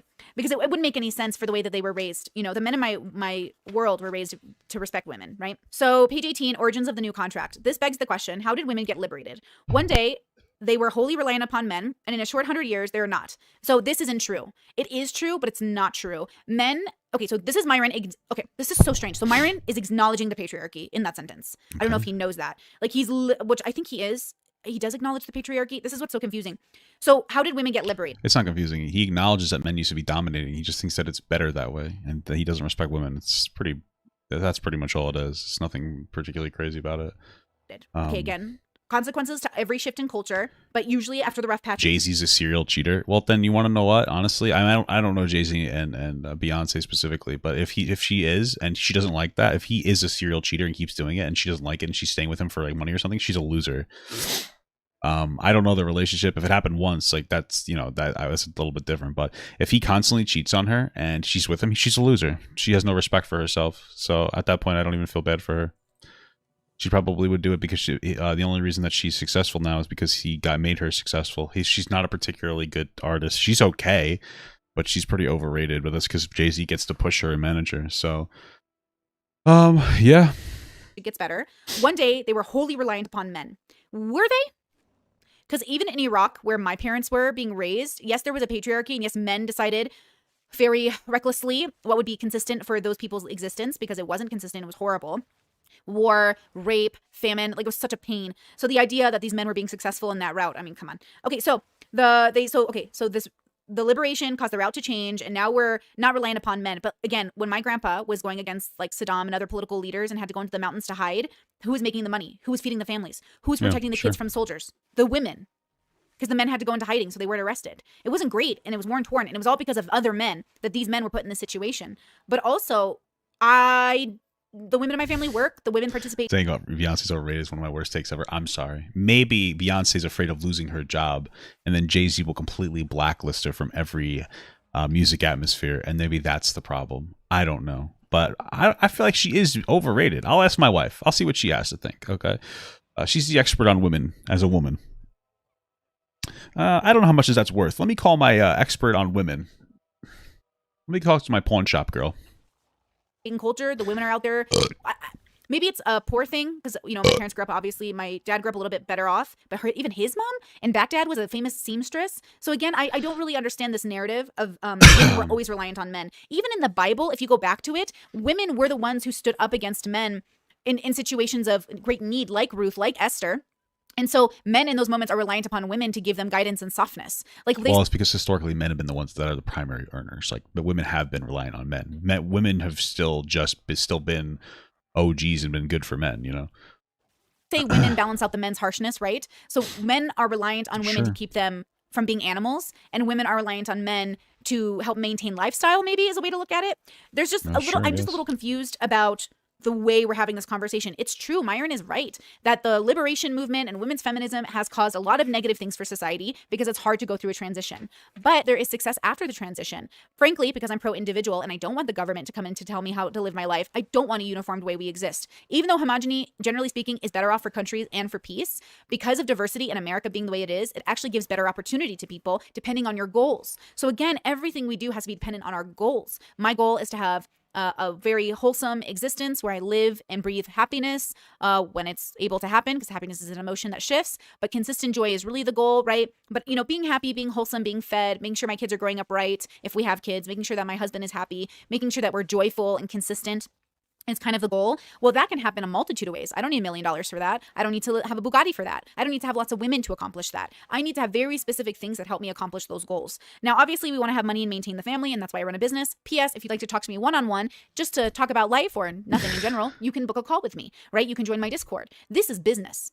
I am selling you a product. That's my time. I run a business. What if I wanted armpit hair pics? Just kidding. I don't want that. Okay. I was like okay, relax, guys. I don't need Brittany DMing me because she watches some of the videos people react to her on. It's going like, oh, did you really want that? No, stop. I run a business that's based off of me walking the walk, which I subbed to her OF. It was pretty good. Too artsy for my taste, but she's a beautiful and interesting. Okay, good. God bless. Is my life. So if I'm sitting here and preaching a certain thing, I better walk the walk, right? So if I say you should treat your spouse with dignity and respect, I better be treating my spouse with dignity and respect. If I'm not, then what's the point? So when Myron says like a woman who's been run through isn't wifey material, then why are you running through women? Why aren't you being an upstanding man that tells a woman she's better than this and she's not just for sex? Because the conundrum you're in is that you want to be on the other side where you're a man. Because he just wants to feel like a powerful person. I think that's really what it boils down to. He likes to have casual sex with women, and he probably thinks like, oh yeah, fuck you, you piece of shit bitch. He probably thinks that. I think it has a lot to do with that. If I had to be honest with you, I think it's all just like a dominant thing. There's probably a level of him who hates women. He probably hates women. He probably legitimately fucks them in like a way where he hates them. That's probably why because he talks about how he doesn't eat pussy. He doesn't care if a girl comes. I think that he just hates women, and then having sex with them is just his way to be like, yeah, fuck you, you're worthless, kind of a thing. Wow, you could buy this. What the fuck? 1, 2, 3, 4. I think that's really all it kind of boils down to. Appealing to men's judgment of you, and you want to make men like you, so you want to have lots of sex, so men know that. The women who have been convinced they need a man who has experience are being convinced by the same men that call these women hoes for having the experience. So again, I don't know why you guys are settling for this life, but you don't have to. You can have better things. You can be exceptional in quiet, different ways. You do not have to be flashy. You can have the life you want in better ways. You can have a man that protects you and is masculine, but also doesn't cheat on you or give you STIs or any of these things if you find the right man. But you have to be a person who walks the walk. A good man and a good woman aren't going to want a Myron, and they're not going to want the girls who are on this show. Because again, though good is subjective, there is a standard of elevation that I expect everyone to exist in after they've recognized they are in a place of devaluation or like of just not being their greatest self, like an unhealthy version, right? Nuts. One of the parts of the book that I thought was interesting, and maybe it's kind of throughout the book, page 22, he gives like these statistics, right? Male virginity has nearly tripled, going from 11% to the young male population to 27%. My parents would see this and think this is a good thing. More men should be virgins unless you're married, right? So I think the statistic is that like there's more men that haven't had sex in the last year, and it's like a third of men or something between the ages of like 18 and 30. If this is, I don't know if this is alarming. I mean, if the issue is most likely caused because of computers. Computer Dora bad, am I right? No, but seriously, people like don't have to go out anymore. They just stay home. Part of it too is probably COVID. I mean, did we ever consider that? Like we're still just getting out of like COVID protocols. Not exactly just, but that's what I believe when the statistic took place. You know, it probably has a lot to do with just having a more antisocial society. It's not like not every problem in the world, hot take, is because women got rights. Most of the problems I would say is because of technology. We're still figuring out how to deal with use technology in like an effective way. You know, people in general, they rather stay home and jerk off to porn, or they rather like fucking, I don't know, stay home, play fucking Fortnite. And I'm not even joking, or like a video game instead, because it's like, oh, this is more of an enjoyable experience. That's more of where the problem it probably lies in than anything else. So, you know, teach young men to go out and pursue.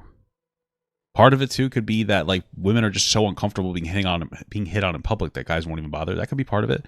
But you know, kind of have to push through these things. So my parents would see that and be like, this is good. He has this whole, page 21, actually. He has a whole page of statistics, and all of these statistics are That's correct. Interesting, though. She's got a good point. Like, if they're talking about traditional relationships, then why are they saying that men should go around fucking a bunch of girls? Like, wouldn't it be a good thing that we have more virgins? No? But the way we're perceiving them is what's incorrect. Same with feminists. They do this as well. So, example, marriage is at an all-time low. 5.1 marriages per 1,000 people. Half the long-term average going back to the 1900s, right? This is interesting. Marriage is at an all-time low. Well, so... Okay. This is for a multitude of reasons, depending on your bubble, right? Look at me. I'm 33, and I'm just getting married. I'll be married at 34, right? Well, people, especially in Western countries, get married later. So they have fewer kids. It's kind of a normal thing. If you have a problem with that, then like maybe fight for more financial rights for workers so that they feel like they can have like kids earlier, because that's where a lot of it boils down to. People feel like they don't have the money to be able to have kids. There's part of it too that women want to work on themselves or work on their career instead of have kids. That's part of it too. But like a lot of this comes down to less money in the middle class and lower class. So if you want to change that, how about we fix that real problem instead of these bullshit fake ones? That women are stinky, poo poo. You know. Parents always raised us saying it is better to be single and unmarried than married to the wrong person. Because much like Myron talks about, if you marry the wrong person, they're going to decimate you in divorce court. You're going to get raped or beaten. Oh. You're going to have problems with your children, or you're going to get completely wrecked like, in any way possible that this person can do to you if you don't marry the right person. Yeah, there's a level of truth to that. A little intense the way she said it, but like I was not the best version of myself when I was with somebody that I shouldn't have been with.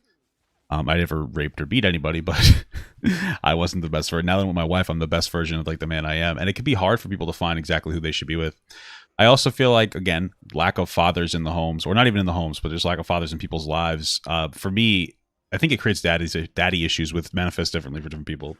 For me, I think part of my daddy issue was that because I didn't want to be like my father so badly, I overcommitted to women when I was younger. And even if I didn't necessarily want to be with them, and I was like, I know I have to make this work, you know, and I was miserable because of it. You know, don't do that. Don't do that thing. It's a bad idea. So yeah, I think a lot of these problems are a bit complicated here. So my parents taught us this day one. All of us, though, men and boys, daughters and sons. It was very clear that no matter who you are, if you play the game wrong, you marry the wrong person, you're going to end up divorced and unhappy. So the idea going into my modern secularism through the lens of tradition was to modernize my secular viewpoint. Modernize my traditional viewpoint into my secularism and to pick a partner that had shared values so we wouldn't run into problems like, wait, what do you mean? You think God's real? Like sometimes I think people don't understand how casual we are with letting people into our beds and into our lives and into our bodies, which is fine. I'm all pro casual sex as a right. But is it an elevated lifestyle? Is running through women an elevated lifestyle? I'm not convinced it is. And at the same time, maybe the why is what matters. How you have that sex, how you promise that sex. I think consensual, open, and honest sex is always the best version of casual sex. Because at least everyone's on the same page. You know what I mean? There's a study here. He says 70 to 80% of divorces are initiated by women, jumping to 90% if the woman has a college education. And what marriages remain intact only stand at 28.5%. Yeah, and so he says that to try to make it seem like women are the reason why people are getting divorced. Now, I don't know the exact reason. I'm sure that's a mixture between men and women not being compatible and a bunch of other complicated issues. But what I will say is that Myron is more interested in blaming women for that because they're the initiators. But just because you initiate the divorce doesn't mean that it's your fault, right? Think about it this way. You guys ever, oh my God, dude, fucking Tank. You guys ever work a job before? I know this is a really weird question because you should say yes. Okay. Have you ever left a job before? You probably say yeah. Why did you leave the job? Funny enough, you could say because you got a better one. And they'd be like, see, women are doing that all the time. Maybe. What's more likely is you weren't treated very well, so you wanted to move on, right? I think that could be a part of it. If somebody's in a marriage and they want to leave somebody because they found better, I'm going to guarantee you that men and women are experiencing that at like the same rate. Men just probably stepping out of the relationship more. Men cheat more. We know this. Fresh and Fit justify this behavior, right? So men's probably engage in divorce less, but just step outside the relationship more than women do. And so maybe women are, some of those motivations are to find a better man. But let's not pretend that women aren't, or men and women aren't doing that equally, maybe just in different ways. But they also just might not be treated very well.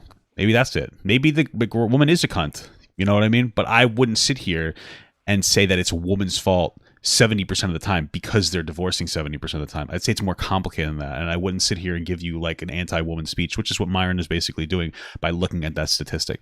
It is a fact that women are engaging in divorce at a higher rate, but it is not a fact that it is because of women. And if you're making that determination, despite the fact that you have no actual reason to do that, you're just trying to be anti-female. That's all it boils down to. And that's like where it comes from. It's interesting that the information is interesting, but it doesn't mean that it's a woman's fault, just so you know. The chance of being the happy ones. Cohabitation, existing together, is predicated on how you understand the world. There's a chance you could grow apart from your partner, and there's no reason why you should live your one limited life trapped in an environment you don't like, right? Which is why marriage can feel like a trap to people. But if you're somebody like me who found the person they were supposed to be with, then it feels like I'm being liberated. I'm being free. Now I'm free. Even more so than I was before, because now I have a teammate. I have this great person. I just feel like I'm on top of the world, right? That's cool. But I'm only feeling that way because I'm so secure in who this person is as a human that I know we're going to have like an amazing life together that doesn't reflect the reality that a lot of men and women are having. Okay, so I'll give an example. I think the reason, I'm fumbling my words here. The reason women are unhappy in their marriages and leave, I see from my perspective, is that the partners usually grow apart. The men usually settle for a pretty simple existence, and the women want to go seek out a different kind of experience. And so because of that, they divorce. But that's the thing. If you actually date somebody and understand that there's categories, everyone is a category of person, right? The woman that I am is not the average. I'm a high earner. I like to work. I'm dominant. I have all these things about me. If you're going to date a Brittany, you have to know what that means. If you're going to date somebody else, you have to know what that means. And a lot of the time, people just fall in love and they go for it, which is why I do recommend courting if you want a serious relationship or if you want to get through the tough conversations quickly. Because again, courting doesn't mean we go on like 2 1-hour dates. It means you take like 8 hours on the first date just to go over all the basics. How much you make, who are you, where are you living, what are your financial, like what do you plan to do with life? The fuck is that? All the stuff that makes I've never heard that as courting. Interesting. I mean, I say date for 3 months before you get into a relationship. Boyfriend and girlfriend to me is like a little more serious than most other people. But I would say like, date 3 months before you, because that's when I feel like you really get to know most of a person at least. Most people uncomfortable on a first date. That's how serious marriage is to some of us. Well, the rest of the world is just treating marriage like long-term dating, which is your choice. But I can't read that statistic and think they're talking about me, because that's not going to happen to me because I know about the statistic. I know a lot of people. All right, guys. If it happens to Brittany, if she leaves her husband, we have to laugh at her, even though it's a really sad event. Okay? I'm just busting chops. That's me. become unhappy in their marriages and divorce, but I think it's because you were never communicating in the first place to begin with. And that is the fault of the way we talk about dating. How many gurus are like, don't ask about money the first date. Don't ask about this the first date. If you're dating for marriage, you better ask about everything. If you're not dating for marriage, or if marriage is something that happens. Well, it depends on where you are. Like, I mean, asking about how much money you make on the first date might be a little intense, but like usually people will say, what do you do for a living? You know, so, you know. Way later down the line, then yeah, don't ask about marriage the first date. So does that make sense? When I see the statistic, I just go, cool, don't do the thing people did to get to the statistic. But when Fresh and Fit or feminists see statistics, they go, do you think that women are tempted to divorce since they tend to get a better deal from the divorce, and men get the shorter end of the stick and they feel less willing to get a divorce? I think so, sure. What's interesting about that, though, is feminism solves that problem, no? So the reason that women will get more is because they make less money, generally speaking, and they're usually more likely to put their lives... Dude, fucking tank. I'm going to take a fucking hot spoon and just rub the top of my cock with it. Holy fuck, dude.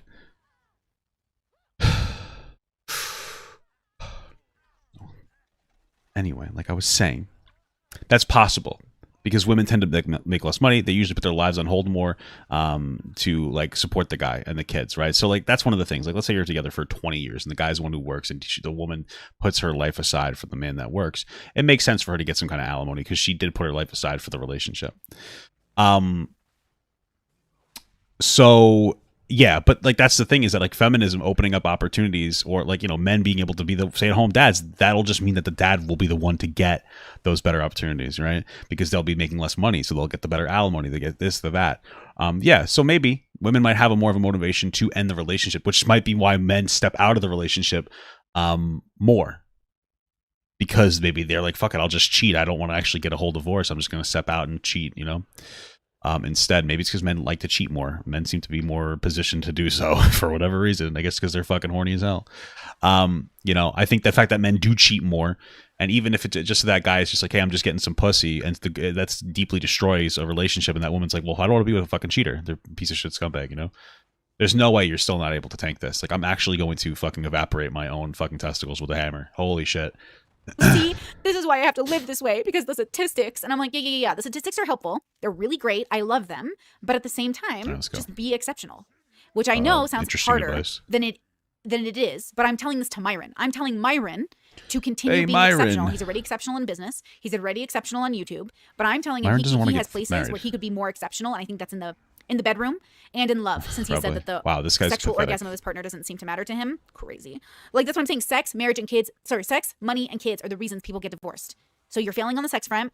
Well, you're failing on every front because you're not even married. So, okay. He talks about false rape accusations, which are real and should be tackled. Absolutely, 100%. It happens to. The problem is he thinks that all rape accusations are false. Like, that's the problem with Myron, is that like when a woman's like, "Oh, I was raped," she's like, "Well, what did you do? This, that, the other thing."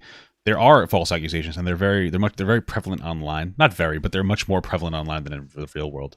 But they're not, like, the majority of them aren't false. Just to keep that in mind. Women and men, even in queer circles, myself included, I've had a girl say that to me. That, like, oh, I felt like you took advantage of me, even though there was a person in the room, even though I got her consent, even though. So I understand that. That's real. I think that, again, I can be really sympathetic to this concept because I think that Myron is meeting women who put him through this hell. He must be, because I've heard men tell me these stories of their lived experience. I wouldn't be this sympathetic. I think that Myron has a rapist mentality, and so women are probably like, wow, you really fucked me over. Because think about this, like, Myron, again, tells women that were raped, or they're like, hey, I was raped. He's like, well, you should have picked a better man. He doesn't drink, but he goes to bars and clubs, and he goes after women who do drink. He's constantly saying they should be as young as possible, as ignorant, as naive, as submissive. Submissive is not a good thing. Submissive, like, there's a difference between finding somebody who will let you take lead in the relationship, like my wife does, versus somebody who is submissive and will let you roll over them. This is a rapist mentality. So I'm not sympathetic to Myron in any capacity. I think he takes advantage of women. Whether it's rape or not is one thing, but like, he's definitely, I wouldn't doubt that he's raped a girl before, and just like not even thought it was, because he thinks that he's entitled to a woman's body. So I don't think you can't get away with telling women that like they weren't really raped, and it's her fault, instead of blaming a man for doing the raping. You can't really say those things and make me think that you're actually like a good person, because you're a scum piece of shit, and good men hold other men accountable. So, you know, he's not doing that. He's justifying rapist behavior. And it matches. That's what feminists are trying to explain to you too. They're having a lived experience where they're dating men like Myron, and then they're starting to hate men. That's the irony, is that when women date men like Myron, they become feminists. Sure, I guess. So Myron, probably hurt by some girl. I don't know if there's a story there. made himself a manosphere guy, which goes down. I doubt it. His mommy was probably just really nice to him, and then he realized other girls weren't going to pick up his socks and do all of his laundry for him, so he decided to hate women like a fucking little goober loser. It's women, which makes women feminists. Do you get what I'm saying? When I listen to Fresh and Fit, my feminist like background comes in and I'm like, be a feminist. I'm like, shh, because I don't want to be a feminist and I don't want to be a manosphere guy. I just want to be a person on earth who's excelling past her expectations. I want to be a big because that's how I am seeking my joy. I have to be exceptional to reach the joy or to maintain the joy that I have in my life, right? So again, bro, come on. This is all about what do you want? And then are you going to be the exception and do it anyways, even if the world is telling you it's impossible? This chapter is like amazingly interesting. Chapter 5, the ugly truth. What we were missing was one simple truth. Oh, I'm sorry. What we were missing was one simple ugly truth. And that ugly truth is that most women simply don't like men that much, like most men that much, and never really did. So first and foremost, yes, that's not a hot take. What he said, because I know what he's talking about. I watched another video where Myron talks about this. Most women don't like most men, is what they're saying. Most women don't like most men. That's not profound or intelligent. Okay, most people don't like most other people. Right? Like my wife doesn't like most other men or women. I don't like most other men or women. You don't like everybody. This is just so like to be like, wow, most women don't like most other men. Yeah, no fucking shit. Because there's so many different types of men and women out there. Of course not. And then it gets down to like, well, what does like mean? What does it mean? Sexually, physically, romantically, etc. We're all a product of our environments, and you're going to like people that don't really adhere to your environment more. No shit. That's not profound. That's not intelligent. That's not a point. Like, I just need you guys to understand that this is just a silly... This is just a thing. This is like saying that water is fucking wet, which some people say it's not. But this is like the sky is blue. This is like saying... Like, this isn't like a profound point. This is just pretty normal. This is just how things work. But it's meant to be like, oh my god. This is like a fucking... This is like a 5 a.m. like when you're high moment of like, oh, dude. Most people don't like each other. Holy fuck, it's fucking crazy, dude. It's fucking wild, bro. Like, that's it. That's the extent of this conversation, just being real. Dude, this is crazy how bad these people are. Myron does a really good job in this book of making sure that he's not talking about all women and all men, just some, but the some is the majority. He just said most women. By the way he writes, right? So what we're missing is one ugly truth that most women simply don't like most men. Well, that is... I'm going to say this. That's generalizing, no? Like, that is... exactly opposite what he just said he does. To make sure he doesn't say like all women. This whole thing seems to be all... Hold on, Brittany. There's no way you think that. I have to rewind this. This is going to just... Women simply don't like men that much, like most men that much, and never really did. So first and foremost, Myron does a really good job in this book of making sure that he's not talking about all women and all men. It seems like he's constantly talking about all women and all men. What do you mean? I feel like they can't say that. He just said, first of all most women don't like... I know you used the word most, but he's overly generalizing constantly. I don't... But okay, whatever. Just some, but the some is the majority. Silly goose. By the way he writes, right? So what we're missing is one ugly truth that most women simply don't like most men. I'm going to say this, and this is going to sound like you should write me off, but I'm really going to say this out loud. Is this a straight problem? Is this the pain heterosexuals are experiencing? It's an everybody problem. I'm a queer woman who's dated all genders, and I don't know what you're talking about. Most of the women I know love men so much and want to be with men. They just don't want to be with men like Myron because he's mean. You know what sucks? I've dated trans people before. I went on a couple dates with a trans girl. I wasn't able to bang, which I want to do. I want to get that. I want to see what a feminine penis is like. But I'll never will because I'm married, unless my wife and I like 30 years from now decide to like open up a little bit again or something. I don't know. And then I was fucking around with a trans guy for a little while, sexing a trans guy. You know, I saw that tradussy, you know, that trans pussy. I'm so curious, you know? I don't know. It's just interesting. Yo, stop fucking inviting me to guilds. You know? I'm just so curious. Anyway. And he doesn't have good manners. And he treats them badly. So, of course, if women are meeting men like you, of course they wouldn't like most men. But because I'm meeting men like my father and my brothers and my partner and my friends and everybody else in my life, I like men. But there was a state in my life when I was meeting really horrible liberal men. Oh shit, the liberal libtards. Men are the worst. Don't say they're that. like not progressive men. I like progressive men, but like liberal men are the worst because they're not progressive enough to be useful and they're not conservative enough to be consistent. So I really have a hard time dating liberal men. Yeah, let me tell you something. There's this girl, like a friend of my wife. This is just my observation, but you know, she's a bit of a lefty, and she has trouble finding guys. And I think that it's because I'm very progressive. Like I'm a pretty progressive guy, but she likes like, you know, like lefties. You know, even there's takes that I have where she'd be like, no, you know, And I feel like she's probably looking for, I think that she likes like more of like what a traditional kind of guy is, but she likes the values of like super lefties. And I'm like, you're not going to find, not to be rude, but you're not going to find like a lefty guy that's more of a traditional looking man. Like, I feel like I'm the most progressive, more traditional looking guy that you will ever find. It's just like, I don't know. I'm just saying, you know. I'm just saying. I've never met like a fucking leftist that looked like they, you know, look normal. I'm not trying to be rude or anything. I'm just saying. But in general, I was going through a stage where I was also upset with men, and I was thinking, men don't like women. Men don't want to be with women. Men want to be with other men. And men I think are that's gay. True, that a lot of us just want to be with people that make us feel good, but not in a yes men girl are way. Gay. But in a literal, yeah, I don't feel unsafe here. And safety is huge. I'm sure Myron feels safe with his boys, which is good. And since he's so scared of the divorce rate and women taking and half pussy. their money, I would assume that he's somewhat afraid of women. Well, he could just sign a prenup, so I don't think he wants. I don't think that there's like this humanistic fear he has. I think he just hates women. I don't think that it's like a legitimate fear that he has. I think he just doesn't like women. He's a fucking, you know, weirdo. That's it. Well, okay. Hey, what's up, Ryan? Defense, right? I know some lefty bodybuilders. They're rare, but they do exist. Ryan, how the fuck are you in here when I say these fucking based left takes, and then all of a sudden you're in here to tell me that I'm wrong? That's fucking wild, bro. It's nuts. You're killing me here, dude. I'm trying to fucking tell everybody that leftist men are nerds, and you're in here like that. You're actually mean. I've just never met one, honestly. Maybe that's all it is. Maybe they're too afraid to express that they're lefties because then they'll get shamed for not being a real man. I don't really know. What's going on? How you doing, man? He's not playing offense. How you doing, friend? They're not playing offense, which is why I am a little disappointed in both of these groups and their ability to get their head out of the sand and actually be exceptional. Yeah, so I can't imagine. I have no idea. This is just so insane to me that heterosexuals are really struggling this much. But I mean, I guess that makes sense. Heterosexuals. So, the straight hate, dude. Come on. Heterosexuals versus gay people. He uses some statistics.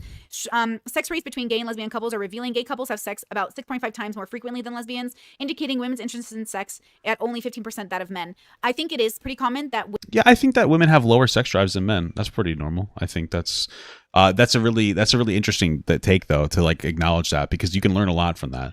There's a lot of homophobic ideology or shit that people will say. They'll say things like, there's like higher prevalence of HIV in like the male community. They'll be like, see, gay men are disgusting, when it's really just that like men like sex more than women. So when two dudes are fucking, it's easier to get that dick in, you know what I'm saying? And I think that's all it really boils down to. So I wanted to bring that up in case anybody had that dumb fucking idea that like gay men were gross or something. Men just like sex more, and so then, you know, when dudes get together, which is one reason I wish I liked guys. Like, honestly, I would be putting my dick in everything, but I don't like guys enough. It'd be pretty fucking cool though.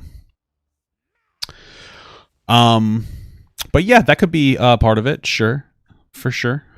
Women are mostly, sex is very specific for them. Again, I'm sort of the exception in this regard, or the anomaly, because I have an incredibly high sex drive. I could have sex like twice a day if my partner was up for it. Usually men can't keep up with me because their body parts can't. So that's not a judgment on them, but that's also an anomaly of me. I do like sex. I like a lot of sex. I'm very blunt with what I like. I buy toys. I'll buy porn. I'll show you exactly what I like. I'm very good at instructing people. So maybe that's just my personality type. But my straight girlfriends, do struggle. I bought my straight girlfriend a vibrator once.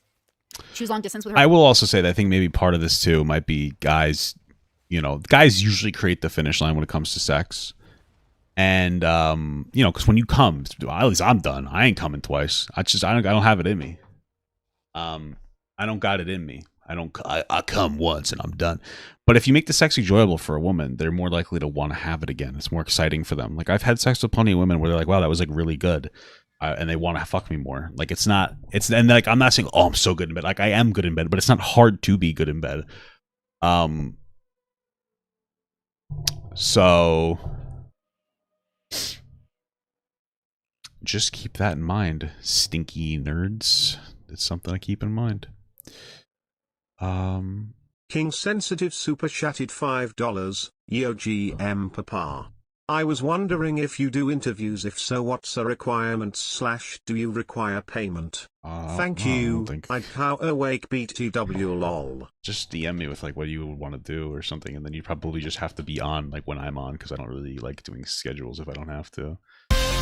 But yeah, just give me like a couple of questions or something you would want to talk to me about, or like a overall concept. I don't take money. That's like silly goosery, because I'd probably post it on my channel too if we did that. Her boyfriend at the time, and he got jealous of the vibrator, and he was like, you can't have that. And I think that's sad. I've heard from men say things like, if she needs a toy to come, I failed as a man. But the truth is not everyone's built the same. Fingers can't move as fast as a vibrator. Penetrative sex doesn't usually lead to orgasm for women. Yeah, I mean, like I could see why, for like as a man, why you'd feel a little bit self-conscious about that. That's like that's insecurity, but I understand it as a man. Especially if you went from a girl not needing sex toys to wanting to use sex toys, you know, it could be a little bit of a hit to a man, but like, it's okay. But make sure you talk to your partner, because like my wife's talked about a couple like sex toys here and there, and I'm like, I used to love using toys, but my wife and I have had like very just natural sex without anything, and it's been like incredible. We've had incredible sex. We have really good sexual chemistry. So now when she asks about it, like I get a little self-conscious. I'm like, oh, do you want to do it because like I'm not satisfying you? And I get in my head a little bit. And I think that's fine for people to like be a little self-conscious. But I talked to her. She's like, no, it looks fun. Like that's it. Like a lot of times it probably is just that simple. We just haven't gotten around to like getting a sex toy. You know, even though I do have an Adam and Eve sponsorship. So if we're typing in Pop a Gut at adamandeve.com, we'll give you 50% off like one item in your first order. So just keep that in mind, guys. All right. Well, so you really got to recognize that these tools are here to help you to make you a better partner by being by being so secure that you're not threatened by a toy. So I wrote, I can't argue with the facts, but I'd like to make my work about learning to utilize the facts differently. So I'm looking at perspective. That's what I wrote to myself. Okay. I want to look at perspective. So if the statistics say women don't ask for raises, the solution isn't that people should just give out raises. The solution is I should start asking for a raise. Sure. So if men are having problems and they're not meeting women who are treating them right, I would date different groups of women. Women around the world are not the same. Yeah, I mean, men and women both end up dating people that they shouldn't be dating. That's just life experience, but that's a good point. Yeah, sure. Women city to city are different, right? Now, I do believe most people settle in their relationships, and I think that's probably where Fresh and Fit and everyone is coming from. When Myron looks at the world and looks at the men he's helping, I think he is looking at a lot of people who settle, even the women. I think there's a level of truth to that. I don't know, because my wife and I, we love each other a lot, and like in her family, like, or we've, I don't know. It seems like sometimes people maybe just settle for something instead of like actually, you know, looking for love. And I think maybe part of our problem is that we used to have we used to centralize relationships around more of resource exchange, and now love is becoming a much more prevalent factor. And so we have to kind of teach people how to love, which sounds cringe, but there's an incredible strength in being with a good person to motivate you to be better. The problem is that, like, I know a lot of people say like stay together for your kids, right? And you know, there's nothing wrong necessarily with doing that, but if you're in a miserable relationship with somebody and you stay together for your kids, what's going to happen is they're going to learn from you what they think is a good relationship. So like if they see mom and dad staying together, but like you guys are actually miserable, they're going to like they're going to think that that's okay. So when they start feeling those miserable, similar feelings, they're going to be like, you know, this is normal. I should stay with, and it kind of just keeps the cycle going. I'm not saying get like this grandiose divorce. You can communicate to your kids that, like, you know, maybe you guys aren't the same that you used to be or something, and you can still be a good father and a good mother without needing to be, you know, together. But that's a potentially very complicated issue. So the fuck, transform, you asshole. Anyway, sorry. You know, but I think it's an interesting concept to like start talking about that a little bit more, so you don't teach each other like bad relationship protocols. On his show are open to settling because they think they're not going to find what they want. But I'm here to tell you, it is better to wait. It is better to be single. It is better to be patient than to end up with somebody that's going to drive you into misery. It is better for you not to settle if you are independent and you are strong and you're capable. And that doesn't mean because you're mentally ill, you can't be those things. It doesn't mean because you're disabled, you can't be those things. Have you ever loved? It doesn't mean you as an individual, as a consciousness. Look at me. Dennis. You have to decide, am I capable? And with your restrictions, decide, what am I not literally capable of, but how do I work around it? Now, not everyone is going to succeed, and some of us statistically are going to fall on the wayside. Parts of society will be neglected. So if we all did our part to not be the neglected part, maybe we'd have more resources to help that section of the human population. But right now, more than enough of you are taking on this victimhood complex, including Myron, that this is just how it is, and this is how it is, and this is how it has to be, and this is the only thing we can do. That is a victim mentality, and that is fine. You can live that way. Oh, you're doing an interview with Brittany Simon tomorrow? Oh, shit. That's exciting. Ryan, I'm excited for that. Let me know when it drops. And hopefully, I'm gonna try to make a look at that. I'm gonna watch that. I'm gonna look at that. Ryan Beard, you changed your name. I'm gonna look at that. That'll be a pretty epic pogger. When the fuck's the last time you've released a video? What the fuck? What's going on here, dude? All right? The fuck? I haven't been waiting for some of that epic content. Ask her why she respects Nico. Great question. Yeah, I didn't really talk about him because I didn't feel like talking about that fucking goober, but maybe you should ask if you're so inclined. Way, but you can't be mad at some of us for not living that way, because I'm out here getting everything I want out of life, ladies. Everything I want out of life, I've gotten. I hit all my goals. Everything that I've needed, I've gotten. Want is a little bit more casual. You know, I could want things, but truly, I have no regrets. I have nothing but success to show from my work, and I am living proof that though life is hard, and it will never be easy, it is possible to live and not just survive. Right now, Myron's book reminds me of somebody in a survival mindset.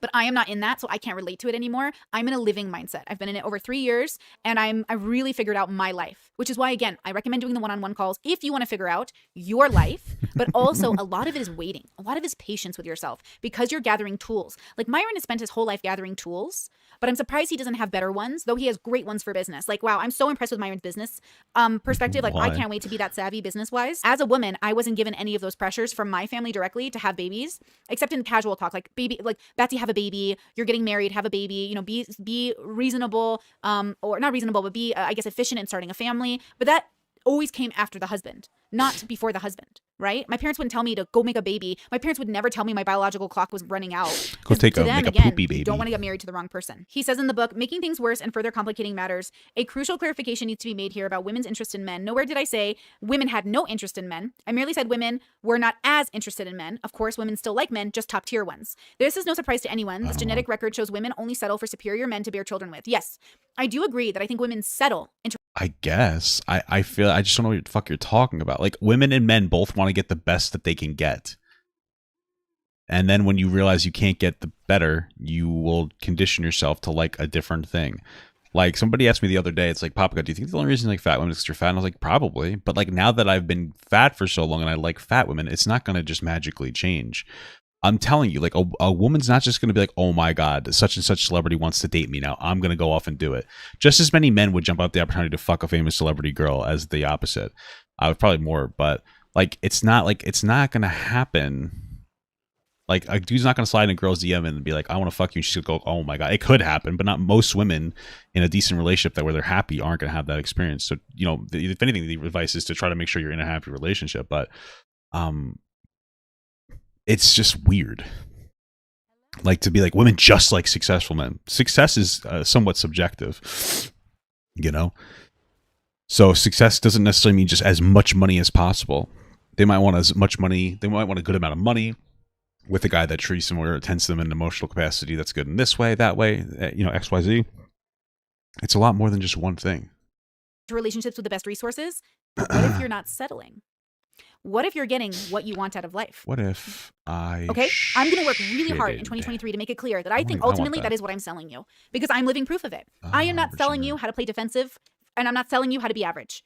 I am selling you a lived experience that I think most people can have if they put in the work, which is very hard. So the hard part is putting in the work, but the journey to it is there, but you always have to find it your own way. So I know this sounds contradictory, and life is tiny contradictions, but I agree with Myron. I agree that women will settle for men with more resources. I guess. But I, Brittany, am not settling, and I'm not selling you settling. I'm going to sell you being exceptional. That's what I've decided. That's what I decided was really frustrating me about feminist bubbles and even these generalization bubbles is I don't want to be sold that I'm never going to get better. And I don't want to be sold that I'm never going to get better. I want to be sold a truth by a lived experience that I have seen, and I guess that's me.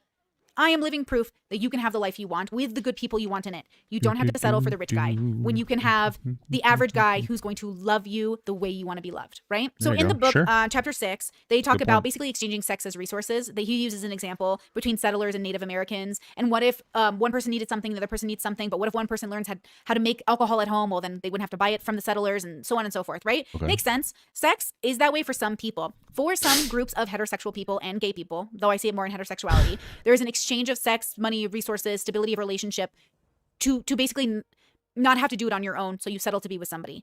But again, just to reiterate it again, in my bubble where I was raised with men, and I do think it's superior to this one, Men are disciplined. Therefore, having casual sex or sex that is disrespectful to you and the woman, this would not be a good thing. Well, I would say casual sex is not disrespectful to women unless the woman doesn't know it's casual sex, right?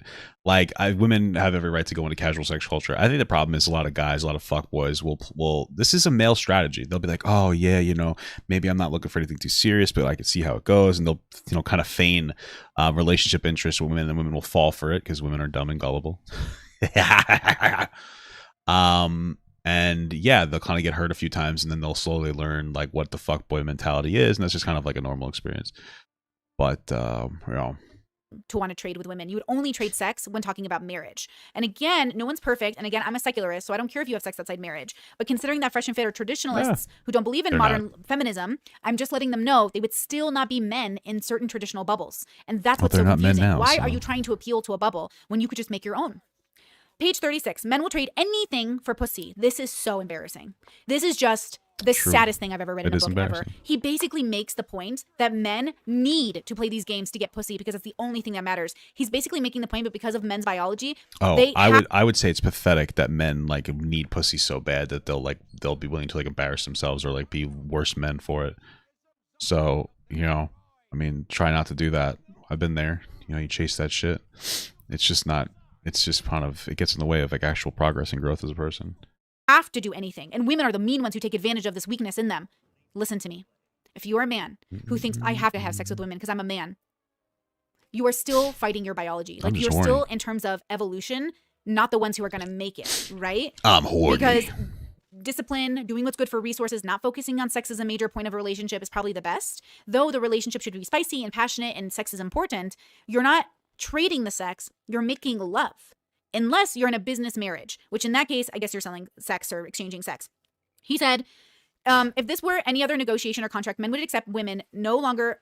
Oh, I'm sorry. If this was any other negotiation or contract, men would accept women no longer wish to trade. But because it's sex and men are biologically hardwired to pursue it more than anything else, that puts men in a significantly disadvantaged position of desperation. In general, men are so desperate for pussy, they will plead, beg, and grovel for it, saying, quote, we'll do anything for sex, anything. Yeah, that's a loser. I feel like Myron might have been like the former simp.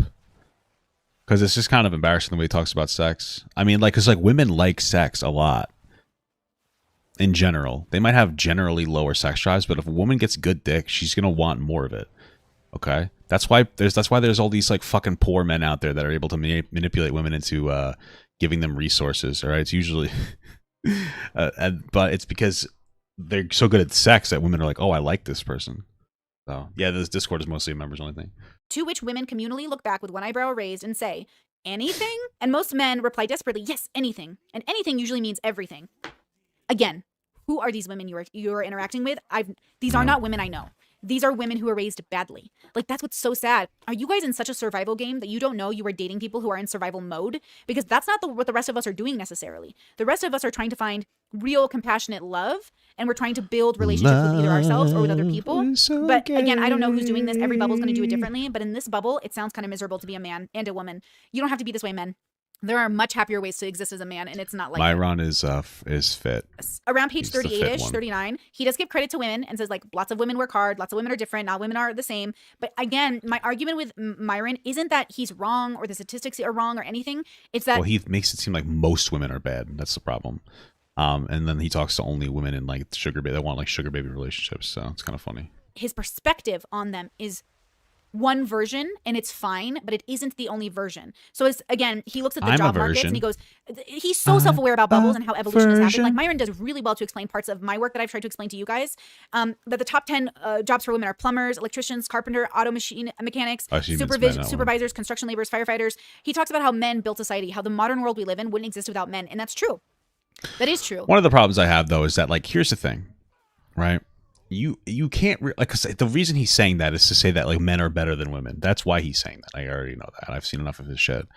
The problem with I have with that is like there's a level of truth to that. Of course, like men and women are both valuable in their own right. Women literally birth people, but like he's saying it to say that like women are better than men, or excuse me, men are better than women. And it's like my thing is though is that like women, some of these like annoying feminists will be like, oh, all men are bad. And you're like, well, no, not all men are bad. Not all men did all the bad things. And I agree with that. But then they'll say, but since some men built stuff, all men are builders. You know what I mean? It's just like, why? You can't really brag about the one. It's just something that I found like kind of interesting. But again, because I come from a different perspective, all I have to say is, okay, but if the world was run by women and we never had skyscrapers, I don't think the world would be a worse place. It'd probably be a little bit better. I'll leave this done, right? Depending on your goals. If my goal was sustainability, not pollution, if my goal was living simply, maybe in decked out huts, but not having my goal is to cut. I don't know why I keep saying stuff like this. I'm fucking weird. Water, then that would be a fine life. But if your goal is advancement, airplanes, technology, all that stuff, yeah, that's definitely major credit to men right there. Because men are the ones who are interested in those things. Women care about people, which is why women are excelling in relationships right now in a different way with different kinds of men. Because yeah, no, I guess I kind of agree. Like men and women tend to gravitate towards different roles. Men generally do gravitate towards more infrastructure. Women gravitate more towards like empathy roles, like which are I think criminally underpaid, like social workers and whatnot, which is an interesting conversation to have about how much we value. Whoa! I'm gonna turn it down. Masculinity versus femininity, because we pay infrastructure jobs like very well, trade jobs do very well, but then like social work doesn't do very well. But it's a really necessary job, I think. So it's interesting the way that we value these things. They care about interpersonal relationships, which I think is much more important than even tech advances. I think if we live. Wait, Sneeko said they went out clubbing and Myron kept debating women about red pill stuff. Oh, Myron's one of those annoying men who just constantly just won't shut the fuck up. Myron sounds like the kind of guy who would just go on a date that like loves trains and wouldn't stop talking about trains. Maybe Myron has a little autism. I'm sorry if you're autistic and you feel offended by that. But maybe he does. He just can't stop. It's my interest. I love hating women. Did you know? You know, in a truly conscientious and humble world as a species, we would even accept early deaths of humans because of the lack of medical advancement as something that's just a part of the cycle of life, and we'd actually probably love life more in some ways. But right now, what we have is this advancement of technology without the advancement of our interpersonal relationships, skills, or our humility. So, what good is living to 80 if I'm going to live working at Walmart till I die because I don't have a retirement, because the government isn't like supporting its citizens, and because I have no one in my life who loves me? Like, what good is living longer if we're not going to live good lives while we're alive? Often in the book or within the work of the manosphere, not the book so much, but the manosphere, there's always this narrative of not dating mothers, single mothers, which I understand. In my bubble, I think my parents would say something like, if you're going to date a single mother, make sure the relationship with her and her original husband. And in my bubble, this narrative, often in the book or within the work of the manosphere, not the book so much, but the manosphere, there's always this narrative of not dating mothers, single mothers, which I understand. In my bubble, I think my parents would say something like, if you're going to date a single mother, make sure the relationship with her and her original husband is good or ended. That's good advice. I would say that just fundamentally, I don't like this ridiculous, like, don't date single moms take. And it doesn't come from like me dating with a single mom or having a single mother, because my mother never wanted to date anybody. It just comes from like, it's just kind of pathetic. Like you shouldn't rule out a woman just because she has a kid. You know, like, it's just dumb to me, because women are so much more likely to date a guy with kids than guys are to date a girl with kids.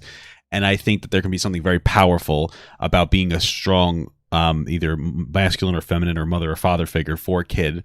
You shouldn't rush into that. But like, if you could be with a woman, maybe she has a kid. Okay, so what? Like, that shouldn't devalue her for you. If you're not into it, that's perfectly fine. But my problem is that we shouldn't have a societal fuck you to single mothers. It's one thing to be like, yeah, I'm not into single moms, but you do you. That's perfectly fine. But to have like try to push this narrative of like, oh, single mothers are less valuable, I think it's just immature. I think it's foolish. I think that there's something very powerful about raising a kid that's not your own necessarily. I think that it's great to be able to fill that role. You know, I had like basically an adopted grandfather as my Jaji, my Bapshi and Jaji. You know, they showed me a lot of love when my entire father's side of my family just wasn't there. And it was very positive for me as a person, because it can be very hurtful to not have one of your parental figures, right? So, like, I just don't think that if you don't want to date one, I think that's perfectly fine. But, like, don't push the narrative that women are less valuable because they're dating. Because they have a kid. But, yeah, definitely make sure that the relationship is ended or that they're in an amicable spot. So my mother had 2 kids when my dad and her got together, and he raised my brothers. But again, don't rush into it too quickly.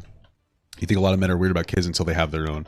Yeah, I also get that too. That's a really interesting conversation, because men are taught to hate kids as they grow up.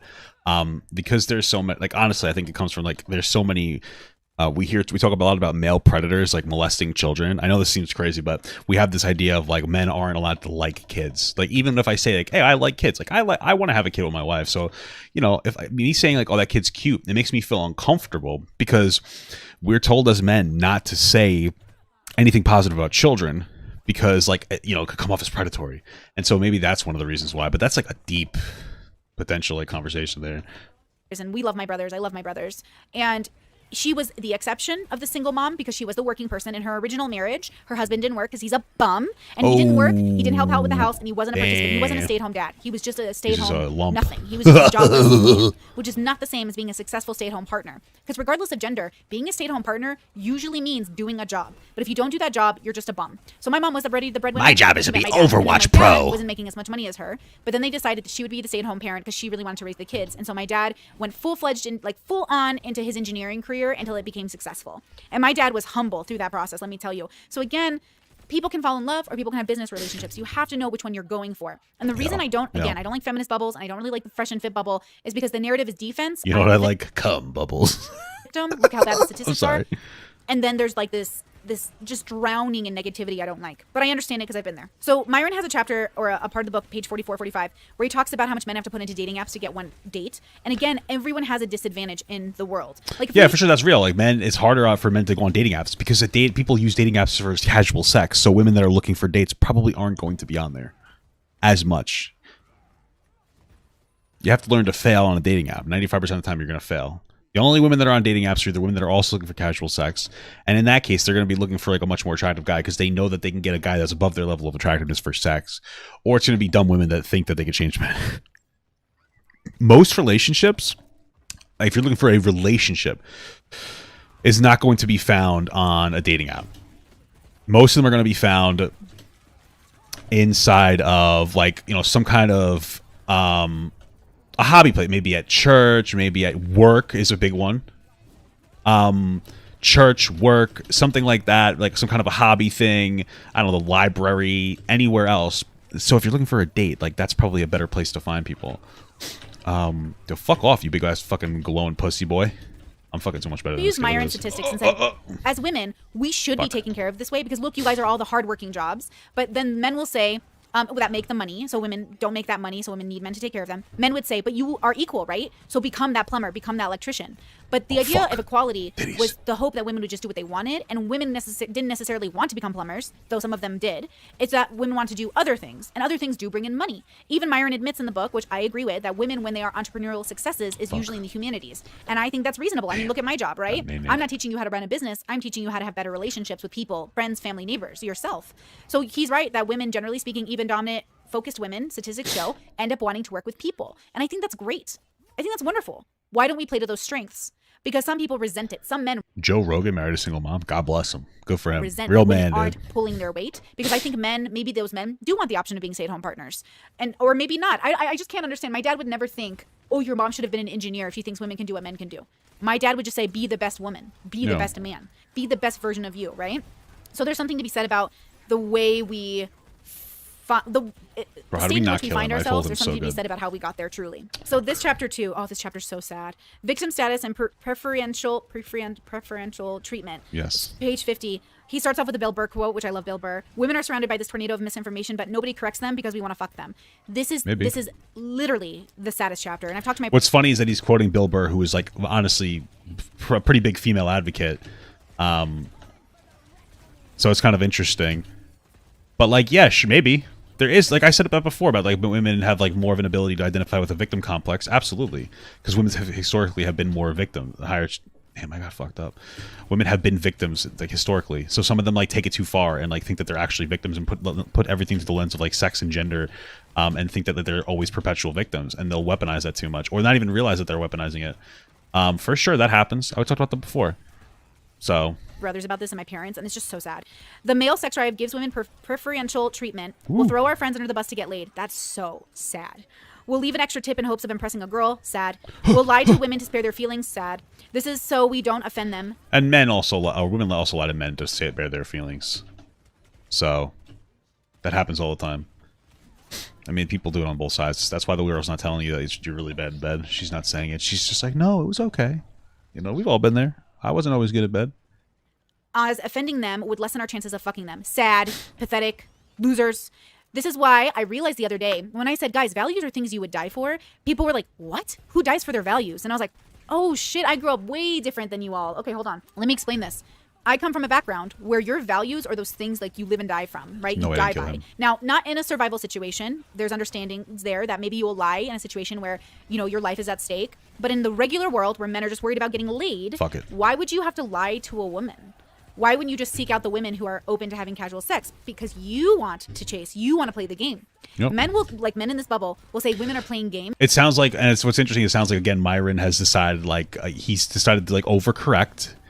He's probably at the point where he used to lie to women about everything for sex. And so he overcorrected. And now he decided to be, like, a dick to women. It's one thing to be, like, honest with women. He's not honest. He's intentionally abrasive and, like, rude and disrespectful. Right? And, like, he tells women what he thinks is the truth because he's also very unintelligent, which is where all these problems come in. That's why no woman values him for his intelligence, because he's dumb. And he's a fucking idiot, so... You all are playing games. You just said it. You just laid it out. You will throw our friends under the bus to get laid. That is so sad. That is so desperate. Go hire a sex worker. You know you can just pay for sex. True. There he is. You don't have to play games. But... he already is. The only women that'll fuck him are women that he's paying, basically. Or he gets drunk. So. This is why I say the men and women who are in this bubble deserve each other. Because if you're going to keep playing games... then you deserve someone who plays games with you. True. That's one of the best things that you guys can, like, take out of it. For, like, all this shit is that, like, these men and women that exist in the manosphere, like, they're just going to be miserable. Like, Myron is never going to be happy and never going to find somebody to love because he's a fucking loser. And if you listen to this advice, you're going to end up being a fucking, like, loser too. So it doesn't, like, it's bad, it's toxic, but, like, they're only hurting themselves. Whoa, Jesus, fucking ball sacks. They're only hurting themselves. So who cares, you know? Versus my partner and I, we don't play no games. There are 0 games being played. There's only the game of life. There's the game of Overwatch. So, this is just really sad. I think this is the part of it that's so depressing to me. Don't you see that Myron is an exception in terms of interpersonal no way I missed him. Oh. He only knows how to exist as a statistic? That's so sad. But that is most people. Most people aren't willing to be the exception because it's too hard, which, fair. But I am, again, living proof that you can be. You have exactly the relationship you want. Bro, we just scuttlebutted the fuck out of those kids. You heard all those beeps? Ooh! Gave him a little spanky boy. You just have to know your values. I think secular people might have it harder. I'm going to be real. I think looking back on this book and my friendships and my relationships with my homies, I think if you didn't grow up with a secure parent relationship, like your... Want to hear something said about Myron? He says he wants to go overseas to find a wife because he says West women are too mean to him. Parents were together. That's funny. I think if you didn't grow up with some sense of tradition or values, I think if you didn't grow up with people hearing fable stories or Bible stories about dying for your values, you're going to think the world is just playing this really malicious game with you. But it's not. The world is doing what it thinks it should in those bubbles, right? And there is a game to be played that is about wholesome, traditional, love, consistency, structure that can be modernized. So I'm going to read this to you because I think Myron is so self-aware, and he says this in a very particular way, but yet doesn't quite continue it into his existence. And I'll explain. He goes, money. This is page 50. Money. Money is nothing more than a physical and exchangeable manifestation of your time. True. You give up a part of your life in a form of labor, and your employer gives you the money in exchange. That money then shows you to convert your time into a tool to buy the goods and services you need to survive. It also provides the investment money you need to fund your retirement. This is so true. Myron is so self-aware that overall there is this game being played because that's how we've set up society. Whether you like it or not, it is actually pretty straightforward, and that alone should make you transform your life. This is a transforming paragraph. Myron is going to transform your life if you really pay attention to what he just said. But even Myron, I think, falls short in transforming his own life while writing down something so wise. And I'll explain. So Myron says, you give up a part of your life, you have this form of labor. So we know there's a structure to society. And we know that this is how the world works. So I am a YouTuber. So I think, okay, all I need is money to exchange for my time so I can do what I want. Well, great. Then I'm going to get the money in a way that coincides with my values and still allows me to feed myself and raise a family. The game you play is up to you. You get to decide what version of this very generic, basic outline of existence you want to contend with or exist in, right? He says, since money in your life since money is your life and a necessary survival tool, it's no joke. True. It's the most important thing on the planet. Wrong. Money is a means, is a tool. How did he not figure that out? Because the problem is like money is not the tool to all your successes. If you need to survive. No, it's not. Money is the most necessary thing in the world until you have enough of it, right? Which is one of the reasons why people, I think, are having trouble lately. Because there's so much money that's being sucked out of the middle and lower class. But like once you're able to get to a more comfortable spot, you realize that like there's other things that are very important. And part of that is love. It is a very big thing, you know, and jerking off, of course. The most important thing. You don't necessarily. I don't usually play old games like Spyro. Which usually is money, but that's not the same thing. Okay. So when people say it's only money, they're 100% trying to steal your money because they don't want to they don't want to earn their own. But that's not true. If you go into religious bubbles, if you go into spiritual bubbles, philosophy bubbles, money is the root of all evil because the temptation of man makes it corrupt. Myron's acknowledgement that men are just seeking out pussy is a form of that corruption in my opinion. Sometimes it is only money, man. Like the reason, like I've been trying to take off more time, even if I can't necessarily post the 3 videos a day that I want to, because like I realized that it's not just about money. Things like relaxing. Like when I got banned for those 5 days, even though they did reverse it, it helped me learn a lot, man. Like I was like had too work focused, and I'm so much happier now just having a little less of work focus, and I'm doing less work, but like I'm doing better also because I think I'm just feeling better about my work. Now obviously not everybody can apply that principle because you don't all work from home and have, like, you're not all your own bosses, unfortunately, but you get my point that there can be different priorities. Like maybe taking that overtime, you don't necessarily need to do it. Maybe being at home and just doing nothing for a day is okay sometimes, you know. Who do I main? I don't know. I just fucking play tank usually. Right now, Junker Queen. So you're having Junker you poop. get what I'm saying? Money is that tool, but depending on how and why you want to live your life, what good is money? Money is a tool, right? It really depends on how you want to utilize it. But again, if you're in a reality where, you know, this is how you play the game, that's fine. I think this is good advice. I'm just letting you guys know you don't have to play the game like this. Money is not everything. Money is a tool. Just like living isn't everything. Look, I'm not just an animal evolved over time. I have an advancement within me that I have displayed because I'm not just worried about my biological functions. I want to be disciplined to go above them. That's why we do no fap. That's why we do fasting. That's why we do discipline. That's why we give ourselves opportunities to be without this thing that we think we need. You don't need it, but it's really reasonable to want it. And it's really necessary to need it depending on the world you're in. So for us, in my world, I need money because the world demands it of me. But if I move to a bubble where I didn't need as much money or the same kind of money, then that would be a different requirement. Not the same standard of living. That's not what I'm saying. It's a different way to live, though. So yes, you should make money because you would like to live a certain standard of living. One of the things that I think is missing from this book, or maybe it isn't missing, it's just like explained differently.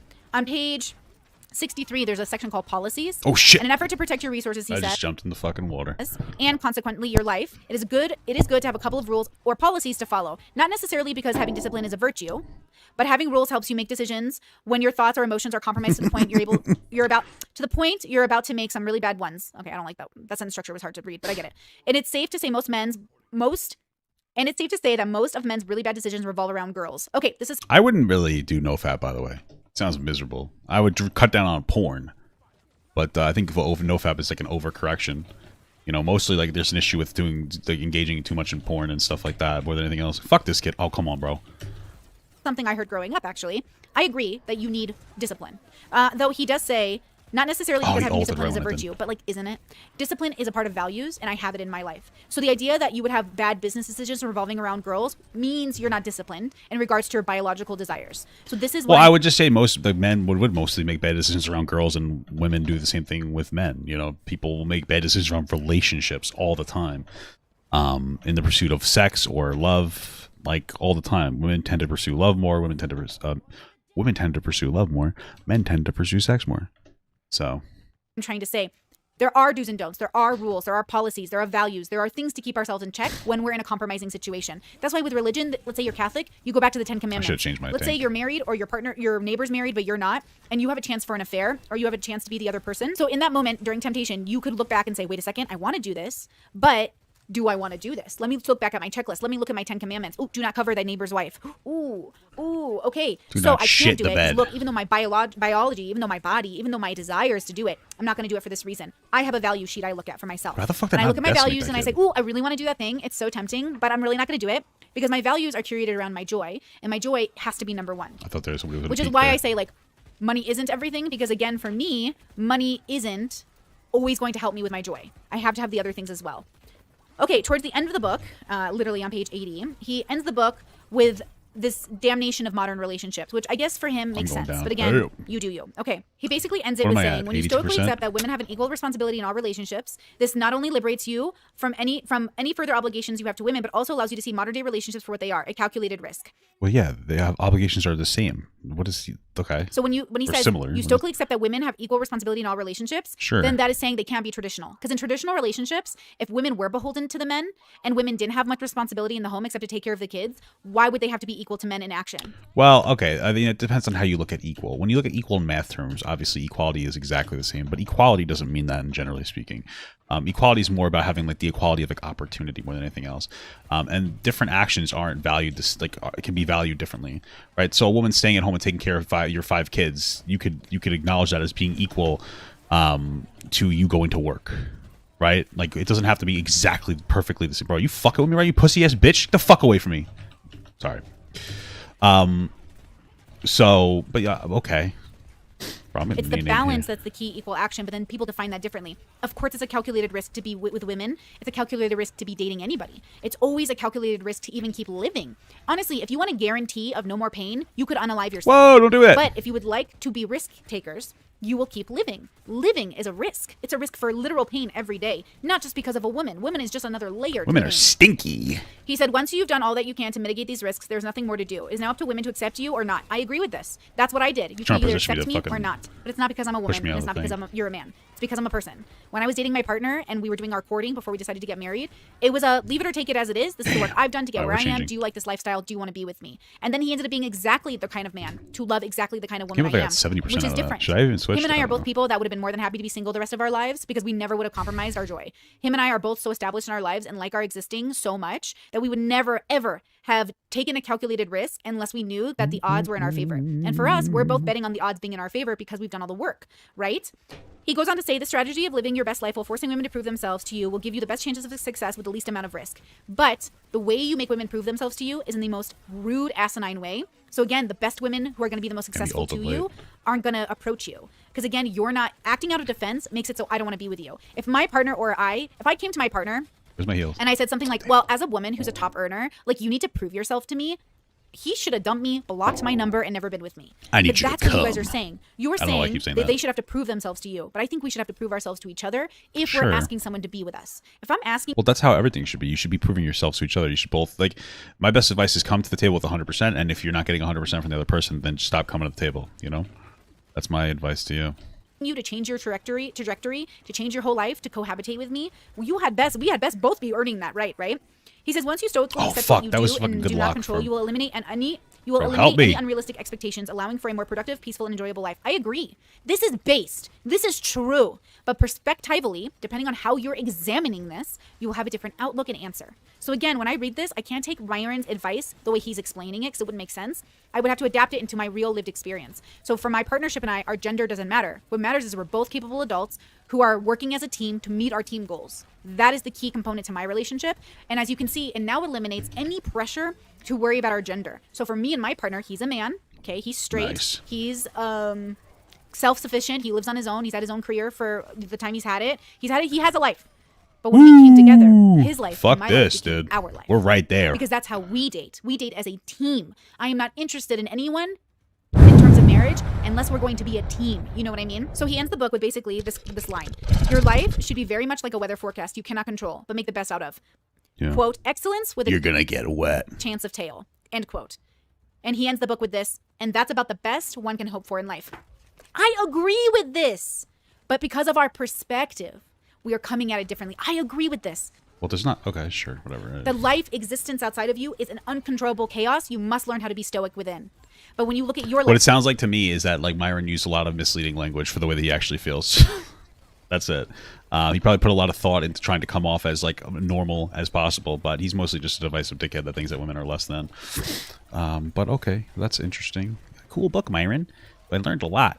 I learned a lot. I thought she was going to talk more about like those out of context statistics that she had told me about. Oh, I missed them. Dude, get the fuck out of here, pussy. Are you gonna really ult here? Wow, what a goober. Okay, God bless him. He actually got away with it.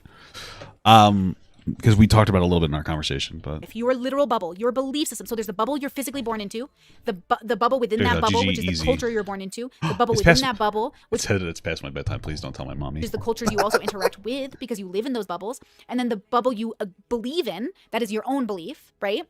So because I believe we are evolved animals on a planet, I believe we're fighting our biology, we're fighting our nature to be more disciplined, which is a part of our nature, to excel to a higher version of ourselves, right? I'm all about that introspection and actualization and reflection and discipline. It's why I've read thousands of books. It's why I'm constantly meditating. P.S. On the Discord, we're doing a meditation event for 8 hours. We did 5 hours before, and now we're challenging ourselves to 8.